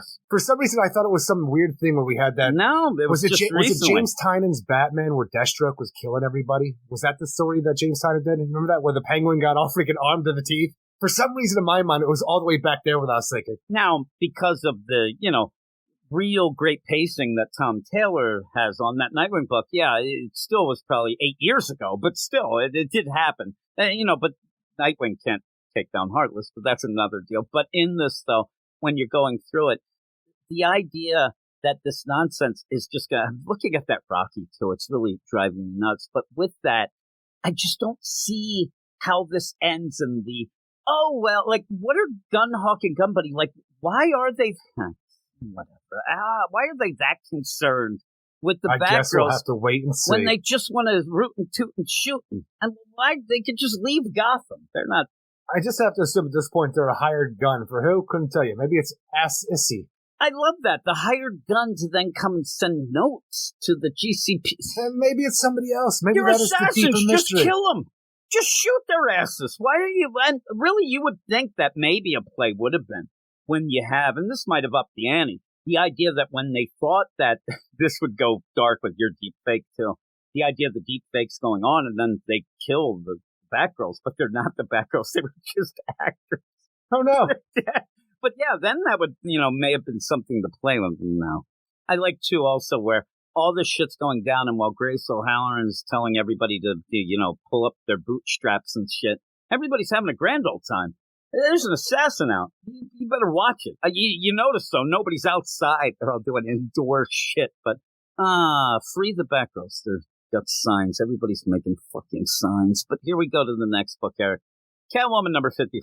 At least it's not the Clumrats, right? It's written by Tini Howard, art by Nico Leone, Veronica Gandini, and Lucas Catoni. Well, Catwoman's out of jail, and she's back to doing Catwoman stuff. I don't know what all the other people went. I'm just trying to think to myself, we just jumped right back into the story that we were in previously before Catwoman went to prison. So what was the point of doing that? Because I don't know. When you had the Orange is the New Black Cat situation going on, the whole idea was, I feel terrible because I killed Valmont. I need to stay in prison because of redemption. I don't care if you can pin all of it on Punchline and get me free. I need to be here because this is who I am. Selena Kyle. Punchline's got phase 2. Bitches were breaking out. Phase 2 is on. We need to get the hell out of here. Phase 2 never even comes to pass. Punchline breaks into prison to take on Catwoman, who then says, hey, why don't we work together? You know what? Why don't we work together? We break out of jail anyway. In this issue, though, with the continuation where now Punchline is working with Catwoman with her new bout of strays who have broken out of prison with her, none of that is continued. None of them are there. Where are they? They're just gone. And they have to show up again, right? I mean, did this book, now it is wedged between the Wonder Woman that Clumrads are going to be off, so they're finishing up their run, and Batgirls that's actually canceled. Why did this feel like that as well? This felt like all of a sudden, oh shit, I only have 2 more issues left. I have to end this and go. What is going on? You had a full story that we just went through. It was fucking ridiculous. It made no sense, but you come out of jail with the old thing of, hey, I'm teaming up with my enemy and my, all that, and then nothing, not even a mention. But what even happened to the redemption arc of being in prison? I know, nothing. This is the problem is, and then you get in this issue, and shit just happens. And some of the Dario stuff, okay, that's okay. But again, we're in a Catwoman book, and she's just kind of there saying catchphrases or cat phrases, or just like, also telling everybody how great they are. Every book seems to be a rah-rah for somebody in the book. Hey, you're the greatest. Oh, man, you're great. And I don't get it.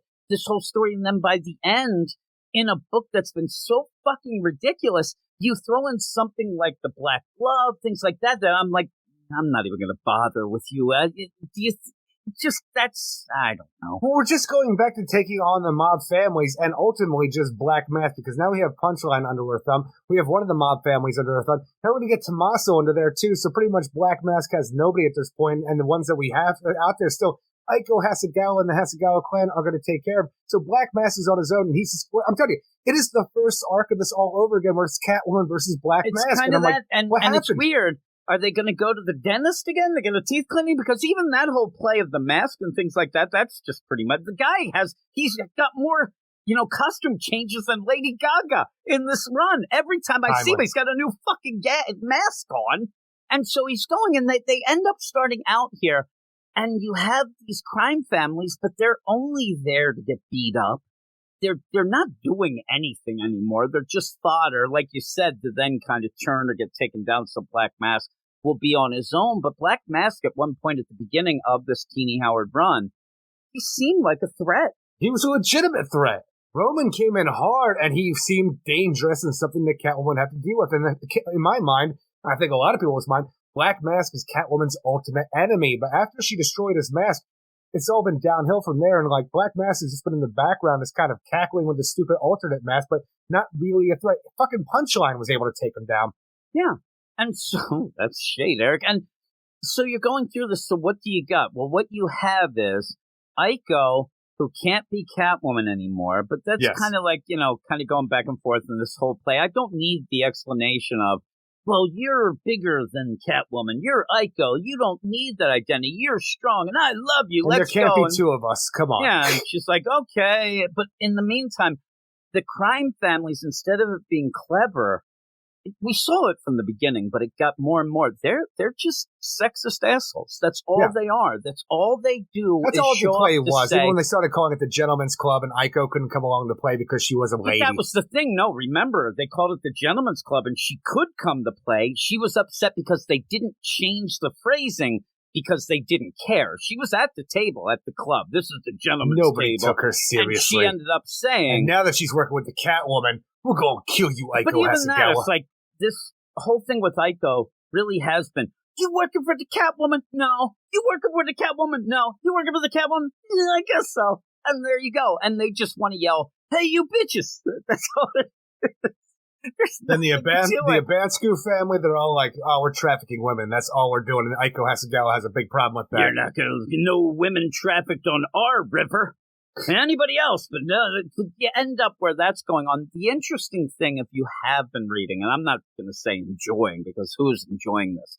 But the interesting thing is the Dario stuff. Yeah. And him trying, but again, it almost happens, and then it doesn't. So you don't even get enough. Where you have the drama between, Dario and his ex-boyfriend Noah, who was taking over the Tommaso crime family after his father passed away. Because Noah is gay, but doesn't want anybody in the family to know it. So he's an outsider of the family coming in to take over because he's supposedly stronger than everybody else. And Dario, he can't let anybody know about his relationship with him. So now it's a fight to the death. You have 3 days. We scheduled our fight to the death. We're going to kill each other. But Dario needs some help. And Selena's like, look, I know you've been working with Aiko and you train. I'm going to train you even more so you can take on Noah and be able to get your freaking, revenge against this man who wronged you. We have a montage, though. It lasts 5 minutes and they move on. That's where's the training in all of this? Because they're like, all right, I parried this. You got a lot to learn still, but you know what? You're on your way. Okay, let's go talk to your daddy. If you ever saw the movie Youngblood with Rob Lowe, he's a hockey player. He's like a Wayne Gretzky type. He's a real scorer. He doesn't fight. Well, he ends up wanting to fight this guy, Racky, right? So he goes home and talks to his brother, Kelly.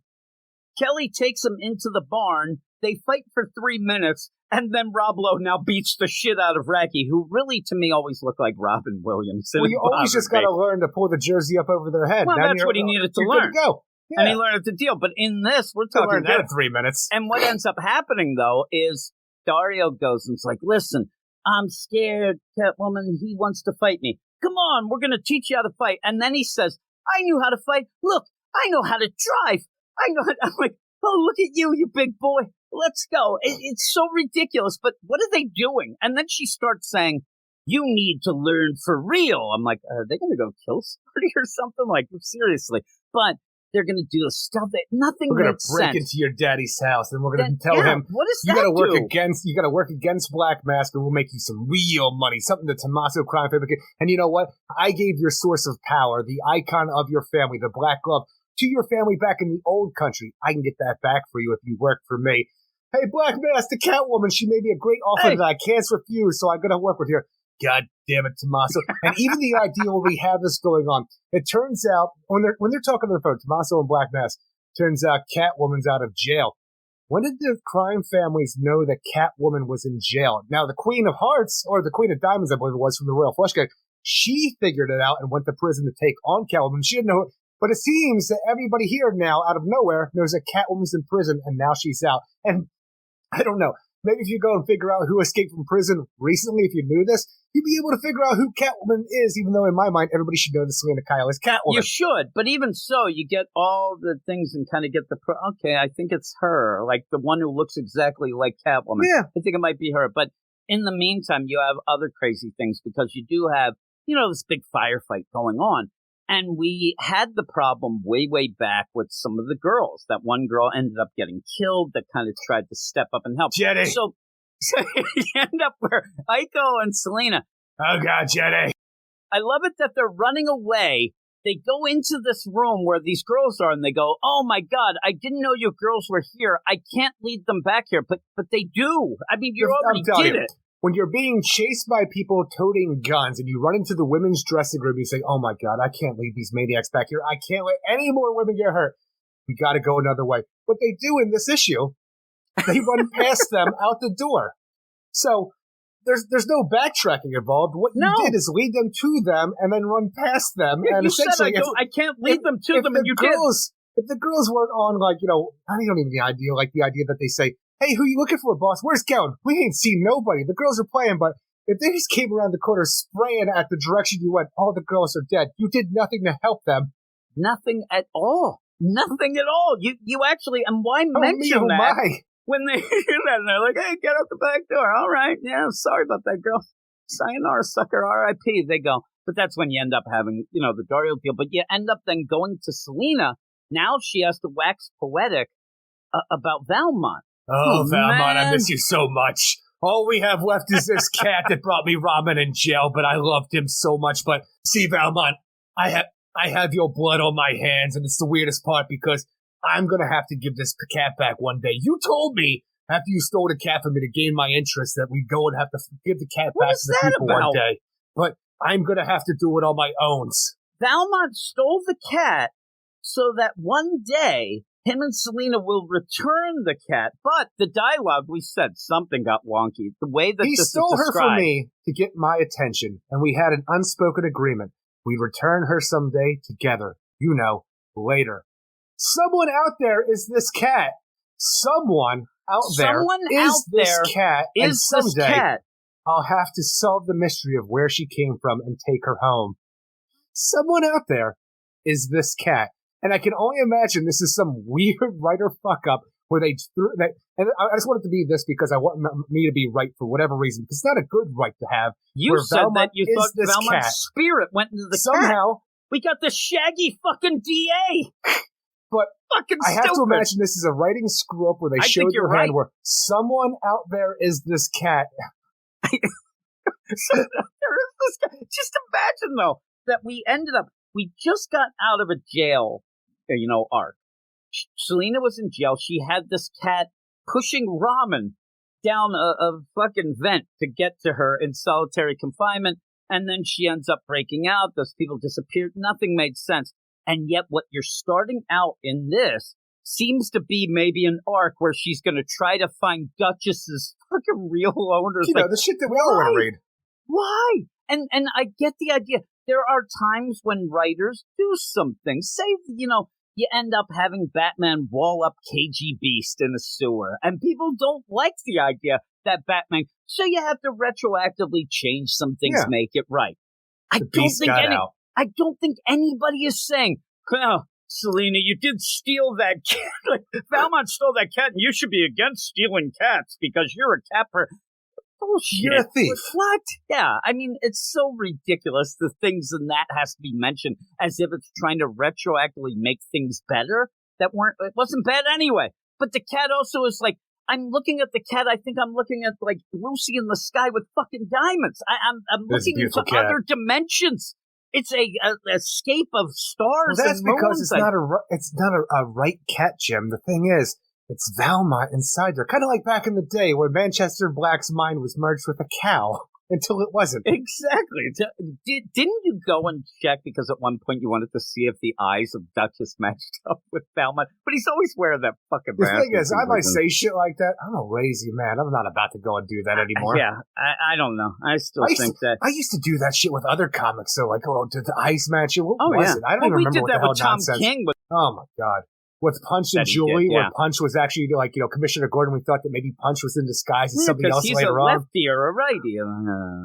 That got us nowhere. But yeah, you have this going on, and I'm like, I think now the Duchess is Valmont. I think I've fully come around to the idea, and while that is the most ridiculous thing I've ever heard, it really isn't in this book, because this book is bad. Again, not good, Eric. Not good at all. Well, it's a weird situation, almost like the last Harley arc we had with the last writer, Stephanie Phillips. Is it Phillips? No, I'm not getting all messed up with Stephanie Phillips. When we had the character Kevin, who I didn't like at the beginning, mostly because of Riley Rossmo's artist's giant goiter neck. But later on, Kevin became the heart of that book and the thing that you only really kind of read that book for because everything in that book was kind of a mess. Like this book now, all you and I seem like we're in here for is Dario Tommaso because he is the standout character. We want to see him get his comeuppance and we want to see him become a better hero overall. And so, you have that, the stuff. We like Aiko, and it's a shame because while Teenie Howard wants to try to convince us that Dario and Aiko did a lot, they didn't. We barely saw them, and I would have liked that, but they didn't do anything. So now we actually are taking more time discussing now what they did than actually ever seeing it. So that's pretty bad. But yeah, the idea too, I love this. It's like, listen, Catwoman, you don't order me around. Oh, I know, but you got to take that costume up. Are you ordering me around? No, that's a request. Sounds like an order to... Come on. Do something in this book. And really the Dario stuff, like I said, that's more interesting. But even so, you end up where they're training. And then she's like, she says such crazy things. Where Aiko was Catwoman on the streets while Selena was in prison. That one could have been a very cool arc where we actually saw Aiko do more than just Selena sitting in a prison doing, flip-flopping on her feelings and emotions. The idea, though, Catwoman's still out there. Everybody will believe that Catwoman's still out there. For the end of this, where everybody's like, hey, you know how the Catwoman just was broke out of prison? Well, she was in prison. She just broke out, apparently.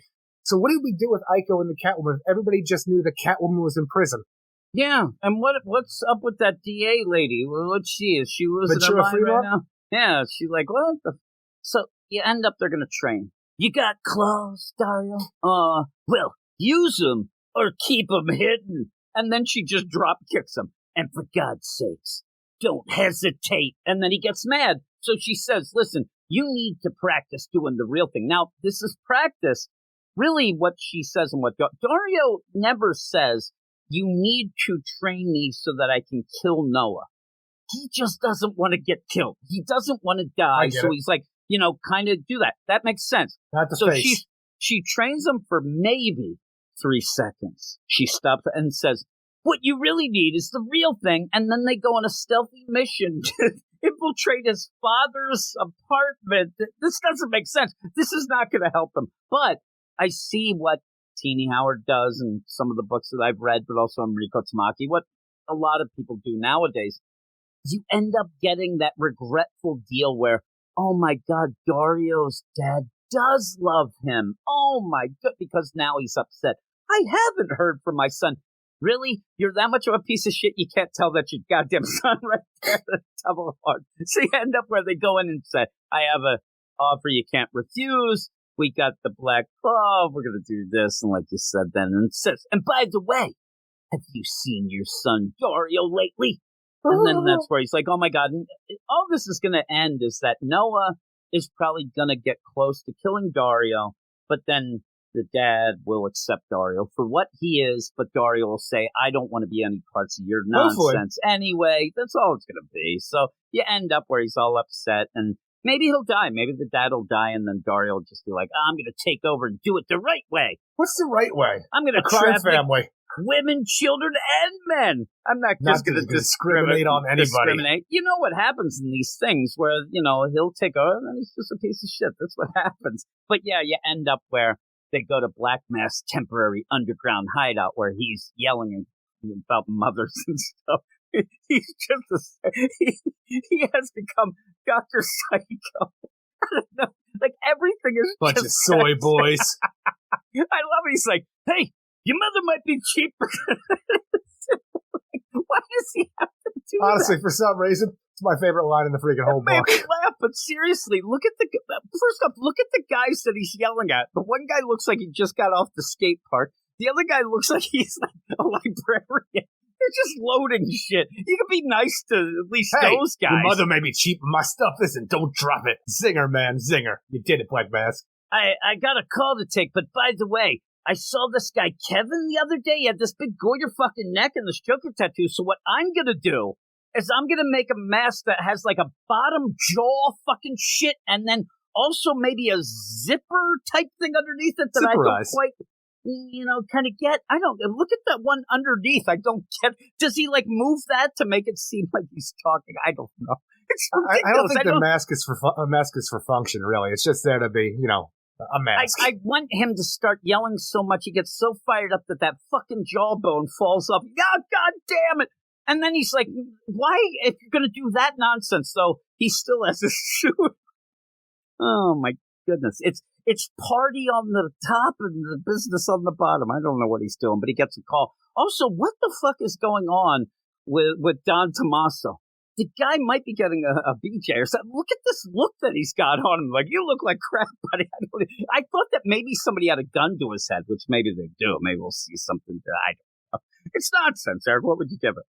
Ultimately, I don't mind the art in this issue. I like looking at it. I think the art really pops. The color really pops on the page, even though it is a lot of dark. But the darkness of it really does pop, in my opinion. Like the shine of Catwoman's costume, and even on Black Mask, mask and stuff along those lines. The story is just, it's nothing. I'm telling you, I came in here expecting the continuation of where we left off, even though it's something that I didn't care for with the whole prison arc. And, Punchline now just working with Catwoman, even though we had to worry about Phase 2 for no real reason. I thought we'd get a continuation. What we got is a continuation of the story before that, and I have no idea how I feel about that in the end, because while I like that better than the prison stuff, it just feels like I have a whole scene missing now, or it's an alternate universe where we didn't have the prison arc, and we just continued where we left off out of nowhere. So it's such a weird situation. It just feels like an incomplete issue, and it doesn't work ultimately. So I'm going to give this a 5 out of 10. I'm a 3. I love it too, where you end up having Dario. He goes to Selena, and he's like, "Oh my God, I feel so stupid. My best friend, I fell in love with him. Now he wants to kill me. He said that we have to fight. I was this terrible secret. We have to fight." Selena then the next night, it seems, comes over and goes, "Hey, there, little boy. Were you serious about him? What the fuck do you think? He was there crying." And she comes back and she's like, "Baby, earlier you said you and Noah had to fight to the death. Did you mean that?" He goes, "Yeah, no bull. I've got like 3 nights. All right, let's train." What the fuck is going on No, here? she wasn't in her right mind. She was all crying about Valmont and having to give a cat back. They were sitting there and the cat was there. They were having a nice time. She said, I love you. I won't let anything happen to you. And then didn't they cry in each other's arms? Well, they were at first, but then they kind of got, and then you end up where it was about Aiko. It turned to hey, Aiko's going to have to help us, but not as Catwoman. But I guess she just fucking forgot what was being said and had to come up. All of a sudden, she's doing all this stuff because then she's attacking the traffickers with, again, the Hasegawa, clan. The dialogue they were spouting out was nonsense as well. Plus, both were talking different languages because you ended up having the Nobody knew what the fuck the other was saying, so they're just yelling nonsense to each other. And then she's like, oh, shit, was that real? I have to go back and talk to him. Baby, was that real what you said? Yeah, honest truth, honest Injun. You got canceled saying that. Somebody is. Oh, my. It was. I like when he says, I can fight. I know how to drive. And I put on my big boy pants, and I even made my sandwich today for my lunch. I'm ready. All right, let's go and talk shit to your dad. All right, there we go. But we'll move on to this book. See, I did have some fun, Eric. I'm trying to insert the funds. Here we go. Wonder Woman number 799. Apparently all the fun just dried up. What happened? Here we go. This is the thing. These books are fun. They're bad fun bad. They're so ridiculous that you can have fun with them.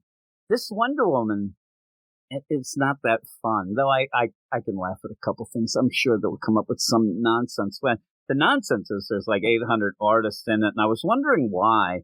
And then when we get to it, I'm because we have dream sequences. We got the Dream Weaver in town. You know what I thought was a really cool idea? At the end of Buffy season 4, I think it is, when you beat the big bad in this episode before the season finale. And that season finale, we had that episode where all of the gangs getting together to watch a movie, and then they all fall asleep because they're so exhausted. And we go through the individual dreams as Buffy's trying to figure out this vision she's having about what she needs to do from the first Slayer. But everybody is having these interconnected dreams, and you have that guy's I wear the cheese does not wear me. It was a fun, interesting episode, especially one to be a season finale after the big bad is over. And this is what this seems like it wants to be. So what you're saying is they ripped it off, allegedly. It feels like it to me.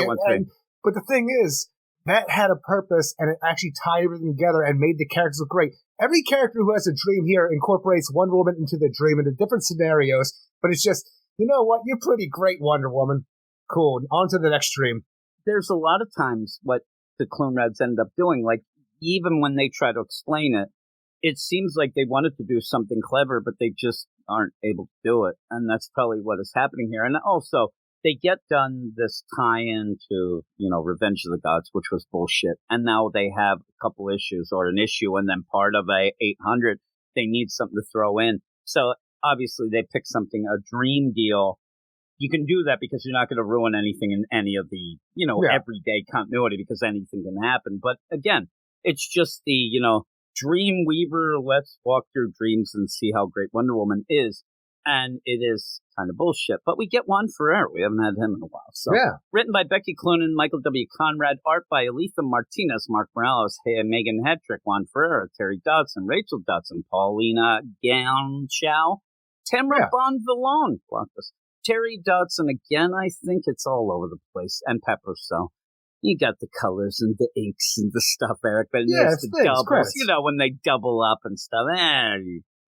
So you end up where all this is going on, and we're going to have what is the beginning of their, victory lap. They're ending their run. It's going to end in the 800 issue. Now, if you weren't aware of that, it's because DC's mum's the word about that. The big play is that issue will have Tom King's story about the daughter, Trinity. Of Wonder Woman. Nobody gives a rat's ass about the end of this arc. The reason why we have Tom King and Trinity is because of this bullshit, and even the stuff that came before. Nobody cares about this book. Here's the thing. By the end, and I've said this before, I don't think they're vindictive. Sometimes even Tom King is accused of that. He's just going to ruin characters. He's going to fire people up. I do think the Clone Reds mean well. They just can't write worth a shit. It's not their fault, Eric. They're trying to tell nice stories, and at points you can see what they're trying to do. They just can't tell it right, or they can't get out of their own way. because nothing really has any substance or weight to it. Kind of like the Batgirls book. And then by the end of this, it just ends up being, man, you know who I really like? Who? Wonder Woman. Oh, man, she is cool, right? She's pretty cool. That Wonder Woman, pretty knockout gal. And that's all you really get. Now, a lot of people may like this because, again, like I said, I think that they mean well. Well, even when you have the situation of the dreams themselves, you have Steve Trevor's going to have a dream, Siggy's going to have a dream, Etta Candy's going to have a dream, and when you have these characters have this, it's all incorporating classic things, like even in the World War II, like Steve Trevor stuff, it's not his, like, you know, classic World War II, it's because he's watching a documentary on TV and has this, but you get that classic Wonder Woman feel with Steve Trevor of that era. Siggy, he's at Ragnarok fighting alongside Wonder Woman. And even Etta Candy, she's back at the Halliday College having the Halliday Girls and they're like a classic cheetah kind of flat bat. And you have these different looks in the art, which looks great ultimately, but there's no substance to the storytelling. And I'm totally confused in this whole situation because Etta has a girlfriend. And yes, it makes sense for that, but is that supposed to be Cheetah? No, I don't think so. I think it's the same. Remember, who is this orange woman? No, I think that she was just somebody that was kind of mentioned before. I don't know. I feel that she had a girlfriend previously, and we talked about it, but I don't know who this woman is off the top of my head, and it just looks like a woman with orange skin, but I don't know who it's supposed to be because I don't remember this character.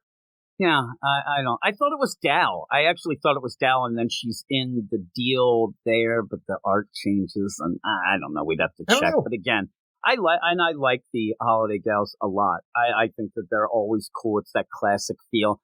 But just throwing it in here just to get that, and that's the thing. A lot of times, you know, people will end up, man, that really gets you with the nostalgia and things like that. But the overall concept of it, it just ends up always pulling me out when things are, you know, just weird times. Even Etta Candy's dream, things. Our first dream sequence of this whole thing, where the Holiday Girls are going to have a picnic, and Wonder Woman's here's a sandwich that we made with hummus, and it's good for you. And then Cheetah's going to ruin the picnic, and then we're going to put the lasso of truth around here and figure out why she's really doing this. It's because you didn't invite me to the picnic. Oh, didn't you know? When the Holiday Girls have a picnic, everybody's invited, so everybody has a great time. They call that a train, Eric. Isn't that what they call it? A train. When they end up doing that, like, that's a nice enough little story, but it feels like something that, you know, it feels like it should be in like an all ages kind of like anthology book. You know what I mean? Especially with the train. You end up where all that, but it's, you know, nice enough. Kids. But what I wanted, and then I start thinking, like, are they deep diving about that nonsense about the milkshakes? Because they keep mentioning milkshakes. But the idea of this, though, is I kind of felt bad for Cheetah. I wanted her to have her own dream. She's been on the team, and yet she's just a checkmate, as far as I know. Yeah, she's just a side character in the Etta Candy dream of, I just want to be invited. What, bitch? Everybody's invited. It's the Holiday Girls. Listen, we may be cheap, and we're also easy. I need Black Mask shows up. Start spelling shit. Hey, they might not be cheap, but they're certainly easy. Ba-doom. And yeah, when you get that, I like the art. I really actually, it's so funny. The art throughout is actually really great, because even when you have, you know, Ziggy falling asleep in the bathtub, which all I could think about, especially because we're doing dreams showing that, like, all of a sudden Freddy Krueger's claw is going to come up between his legs in the first Nightmare on Elm Street. I thought he was going to die like Whitney Houston, Eric, is what I thought. Or like Jim Morrison. I actually thought what happened was they were celebrating with Little H. He started ODing, and fucking Steve's like, I don't know, throw him in the bathtub. Steve and Ziggy's, you know, relationship as roommates even comes off really odd here. Like, Steve's all hung up on Wonder Woman, and, like, you know, how they first met. He's still in love with her, obviously, but it's like, hey, you're going to go take a bubble bath, Ziggy, and, like, don't fall asleep in there like you usually do. I got to pee. Would you wake up? I'll give you 15 more minutes. And when Ziggy gets done with his dream and wakes up, Steve's asleep on the couch, like, he's going to cover you up a little bit there, Steve. Sleep well, my friend. He's naked except for a towel. Sleep well, my friend. May the warrior of truth visit you as well. I'm like, what is this relationship? The relationship, we're about to see Ragnar. You end up where all this going down. What I really wanted, though, was Cheetah, where she's like, I wasn't invited. And then they give her the sandwich and say, what the fuck is this shit? Hummus? It's like, I'm an apex predator. I just told you this. I wanted her to be like, that's what this party is. I'm getting the fuck out of here. Thought there's going to be hoagies. That Steve and Ziggy remind, like, if it was me and you were there sleeping, I'd kiss you on the forehead, right? Maybe God. see how my tongue, like, goes. What's the worst part? For some reason, I'm telling you, it's this own personal thing where the whole idea that, okay, guys, we just got done an adventure. We took out the goddamn wicked gods. We have a briefing at 5 a.m. tomorrow to figure out what the future of Checkmate's going to be. So don't take, go to sleep now and so don't stay up too late, Ziggy.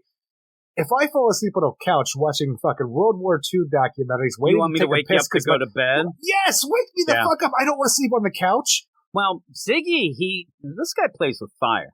It's the devil's hand. He is falling asleep in the bathtub with his earbuds in there. I don't know that they are waterproof. He's really going to cause some problems. Plus, this is all black magic to him anyway. He's from the freaking past. And also, I do think he OD'd. That's what happened. Oh, shit. Call Bobby Brown. Ask him what the fuck he did. I don't understand. See, I have all this going down, and then you have Ziggy who was thinking about Ragnarok. Right, and he has that whole deal with Diana. Wonder Woman is the best companion for the end of the world because she always has courage and always inspires hope. Isn't she the greatest? It's funny. I didn't mind that. It might be Juan, but I didn't mind that because that at least, I don't know, it seemed to fit because she was in Valhalla before at the beginning. This seemed like a nice enough deal of, hey, you know what? It's the end of the world, but if I'm going to fight at the end of the world, might as well be with you, baby. Let's go. And they're fighting, so it's okay, but the other stuff just seemed very odd. Actually, that seemed odd as well. But then he gets even when you get to Steve Trevor, it's like World War II, and then he's fighting, and then his plane comes down. Wonder Woman's there. They're going to fight together against the Nazis. They're like, I thought you didn't love me, Steve. I'll always love you. You have that kiss, and it's just a situation where everybody just keeps talking about, man, Wonder Woman was in my dream. It was weird, and even the weirdest part because you have all these characters going on that we see Etta go to sleep, talking about what they have to do. Steve and Ziggy. We see them before the dream. All of a sudden, we're just thrown into a dream by Queen Nubia on Themyscira about Wonder Woman taking the burden on her shoulders of both the Amazon and man's world, and how she's spreading herself too thin because she feels she has to do both all the time, and then wakes up. I just had the weirdest dream about Wonder Woman. Listen, it was weird. Hey, I just had a weird dream about Wonder Woman too. That's crazy because she after the Revenge of the Gods. She was mortal, became like a divine, and now she's over here in a coma, and maybe she's trying to reach out to us in our dreams. Yeah. There was one part in the Ziggy part, Ratastock is there, and it's a weird positioning because they end up talking to him about something before he actually says it, but the thing, like you said about Nubia that makes me laugh the most is pretty much, it'd be like, me and you both have these dreams. And I have a dream that you tell me in the dream, listen, I don't like you. I don't ever want to do a podcast with you again. And I'm going to kill you. And then I wake up and I go, I wonder if this means something. Like Nubia knows that she feels like maybe she doesn't get enough of it. Like it's plain as day what this dream means. And she gets up. I think sometimes dreams mean something, but who knows? And then, like you said, then it just ends up being, oh man, did you hear this? Wonder Woman, she ended up going because, she wanted to have a relaxation little sleep here. She won't wake up. She won't wake up. Oh no, what's going to happen? Freddy Krueger's got her. But it's funny, it's like Freddy Krueger doesn't have her. She's just been jumping around having a grand old time. I mean, she's doing the walking tour of her friends. I don't know if we talked about it because I'm sure I didn't think about it when we got done the Revenge of the Gods. The idea that she was divine. She became a goddess because of what Herod did, and then got the Wizard Shazam's power to freaking even the odds up to have even more power to take out Herod. For some reason, I never thought about the idea by the end of that she was still a goddess and that this would affect her somehow. And is she, because of the way the gods are right now, in this dream state, conserving her goddess energy, but going in everybody's minds where they're telling her how great she is she leeching off their prayers and thoughts to become even more powerful because now she's a blood-sucking god? I think that what we're getting is that she just has to dream her own dream. They're all dreamings with her. She needs to have her own. What are her hopes Aren't and there dreams? Consequences to becoming a god? I just think that it's just that they're going to spell out, oh, I get it. She's so selfless that she is going through all of the other dreams to help everybody and get in there. But what is her real dream? What does she want for herself? Because she'll never It's like that Freddy Krueger meme, running around other people's dreams. I forgot to run through my own or follow my own. That's what it is. Yeah, I think that's 100% is what's going on is that she isn't able, she never gets to have her own hopes. And really, if you want to have a meta deal, I think that the book has been that since Rucka left. She is a side character for a lot of times in this Wonder Woman book because it goes through everybody else and she's got, we say it, how many times have I said over the years, she's sleepwalking through her own book. They're doing this and I think that's what but it is. Does Dead Man dream of Goddess Wonder Woman? I don't know. I think that they're all just going to have to go to sleep together to get in their dream and they'll have a fucking birthday party or something. Look, Wonder Woman. And her dream will just be to be with everybody all together, not individually, Eric, because they were being selfish. Ragnarok, the Etta Candy, and the holiday gals and stuff, a picnic. But I think that she wants them all together, and that's her real dream. We're just going to get fucking nonsense. We're going to get the fucking nonsense of, oh my God, she's so great, and she loves us, and off we go. That is our entire issue, though, because you have a thing by the end that makes you think there are stakes to this actual story that we're ending on, even though we have a part of Wonder Woman 800 to conclude everything up, and I'm guessing at this point in time. But you have this final full issue where it's just dream after dream of individual characters with side characters within this Wonder Woman book telling Wonder Woman how great she is and how she inspires us all. I'm like, come on. She doesn't need that fucking lip service. We're reading Wonder Woman for a reason right now because we like Wonder Woman. We don't need you to placate us by telling us how great she is. Again, that's one of my complaints at points for like a Tom Taylor on Nightwing. It's better than this, by far. But it's still, there's a lot of books nowadays, and we had it in the Batgirls. Batman shows up to say, you guys are great. I'm proud. Like, they end up every book, like, instead of telling stories and giving character progression that actually shows us how great they are, because we do know they're great, but it's nice to see it. Yeah. I don't need lip service. I don't need other characters. This happens so much. It's usually happens like a Naomi. It'll happen with a new character, and they don't want to put the time to develop the character. It happens. A lot of people have that complaint with, say, Miss Marvel over R.I.P. Over there in the whole deal where she, they're not going to show something, they say it. I like the character, but even so, Naomi's on the Justice League, and suddenly Batman and Superman say that she's the biggest. You are the best thing ever, Naomi. You are the best thing ever. So, how did we ever have a Justice League without you having your powers for 2 weeks? And again, you can say, well, that's bullshit, but I see what they're trying. They're trying to, fast track that character and elevate it. But Wonder Woman? You don't really need that. We kind of know that Wonder Woman's great. The idea is you need to just show her being great, not just lip service and going and having picnics and stuff.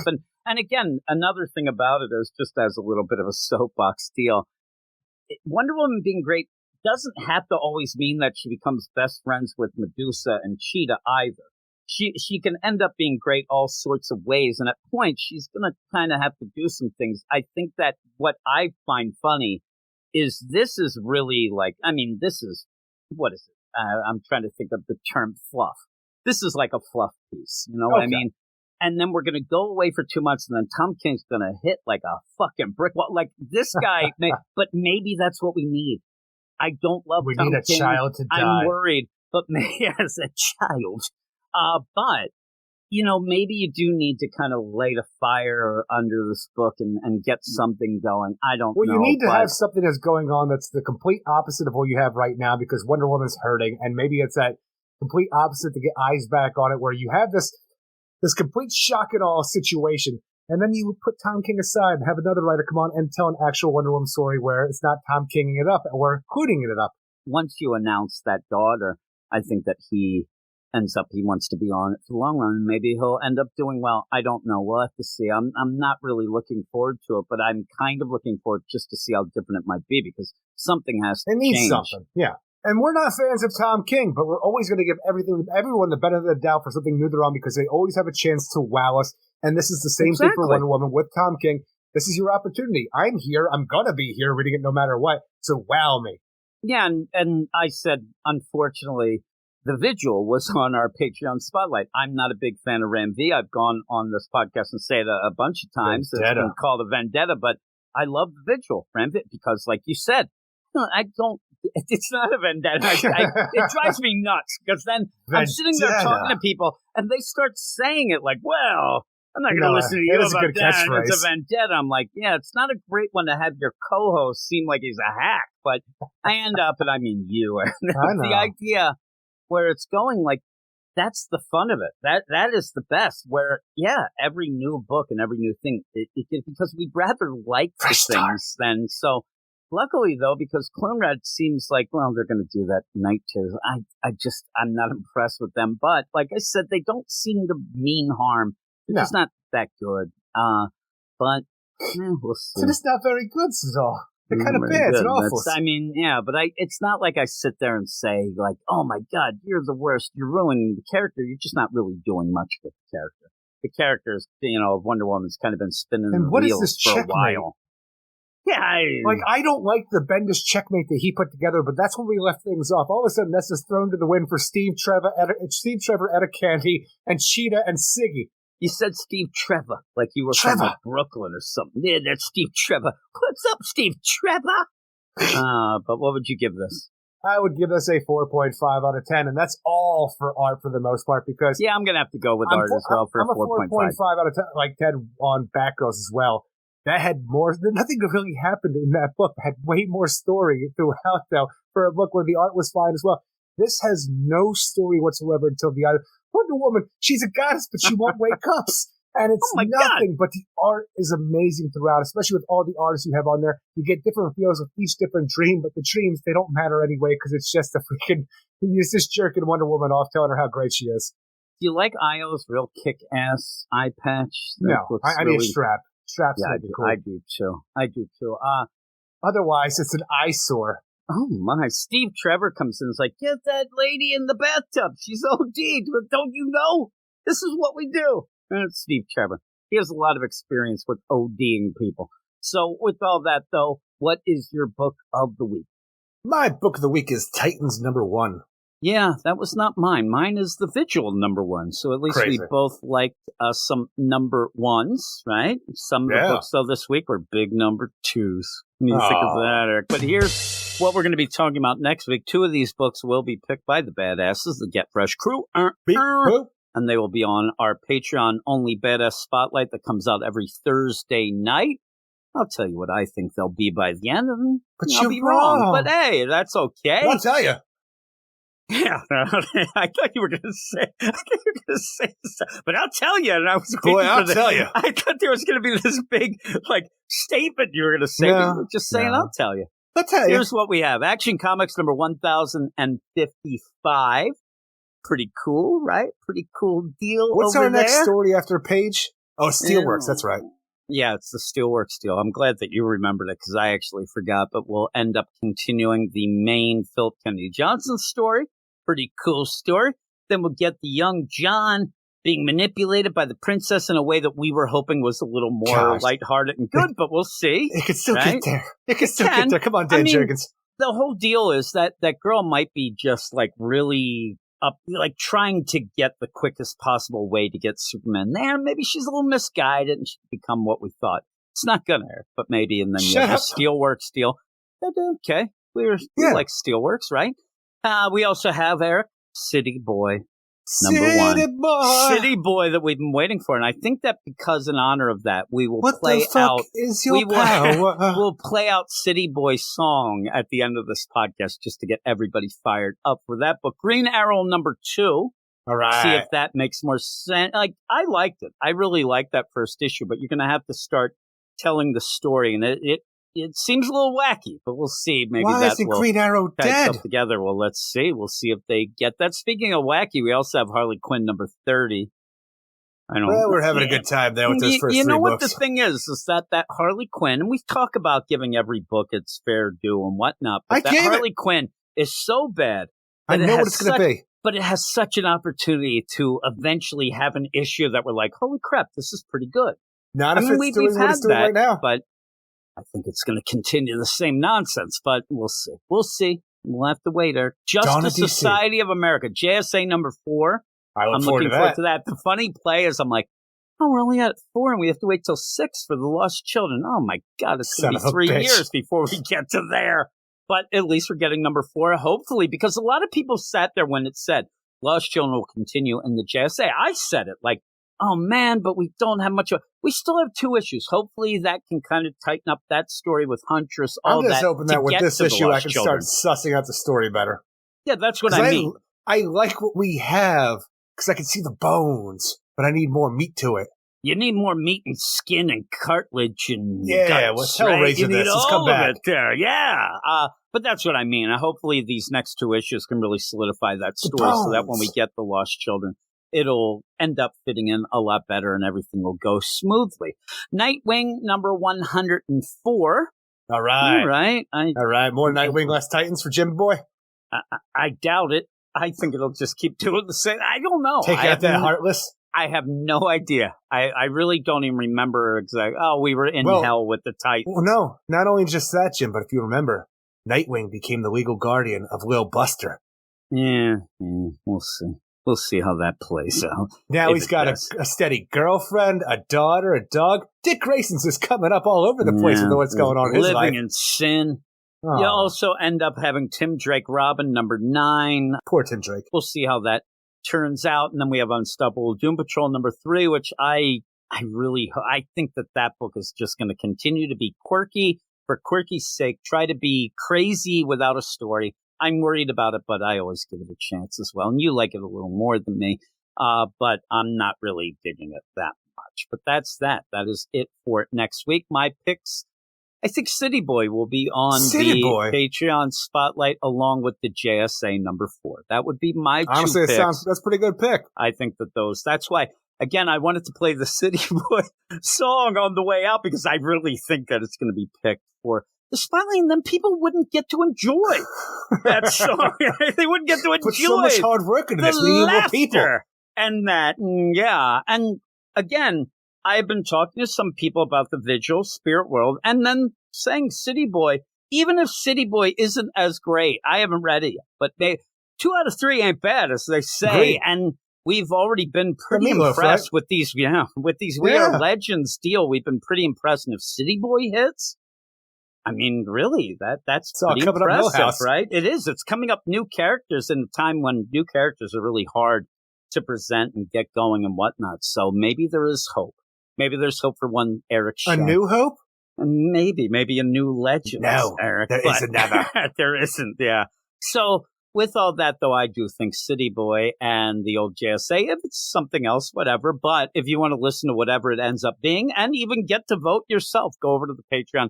Patreon.com/WeirdScience. Sign up, whatever level's good for you. You'll get a lot of other podcasts as well, including reading clubs, all the stuff, manga, DC, Marvel, all that all combined, and indie stuff as well. A lot of a celebration of comics it is. Yeah, Indiana Jones. Maybe, Eric. But with all of that said and done, we are done for this. Thanks, everybody. Thanks, J-Man, for writing in. Thanks, Eric Shea, for writing in. You're welcome. I hope that everybody had some fun, even though, we might not like everything that everybody likes, but that's kind of the fun of it. And everybody has their own opinion and deserves that, Eric. Are you talking about what you said about the Titans or what I said about the Flash? No, I keep thinking of the Titans. That's what I'm thinking of. I don't want people to be mad at me going out of here. But, yeah, everybody can like and dislike what they want. So we're not the authorities on anything. We just like to talk about things. Unless but it's Green Arrow. That is emotional. You are the spokesman for all Green Arrow fans. It's weird how that works. I did hear that at one point. But with all that, Eric, what do we say at the end? Everybody have a great week. Keep it weird. And we'll see you in 7. See you in 7.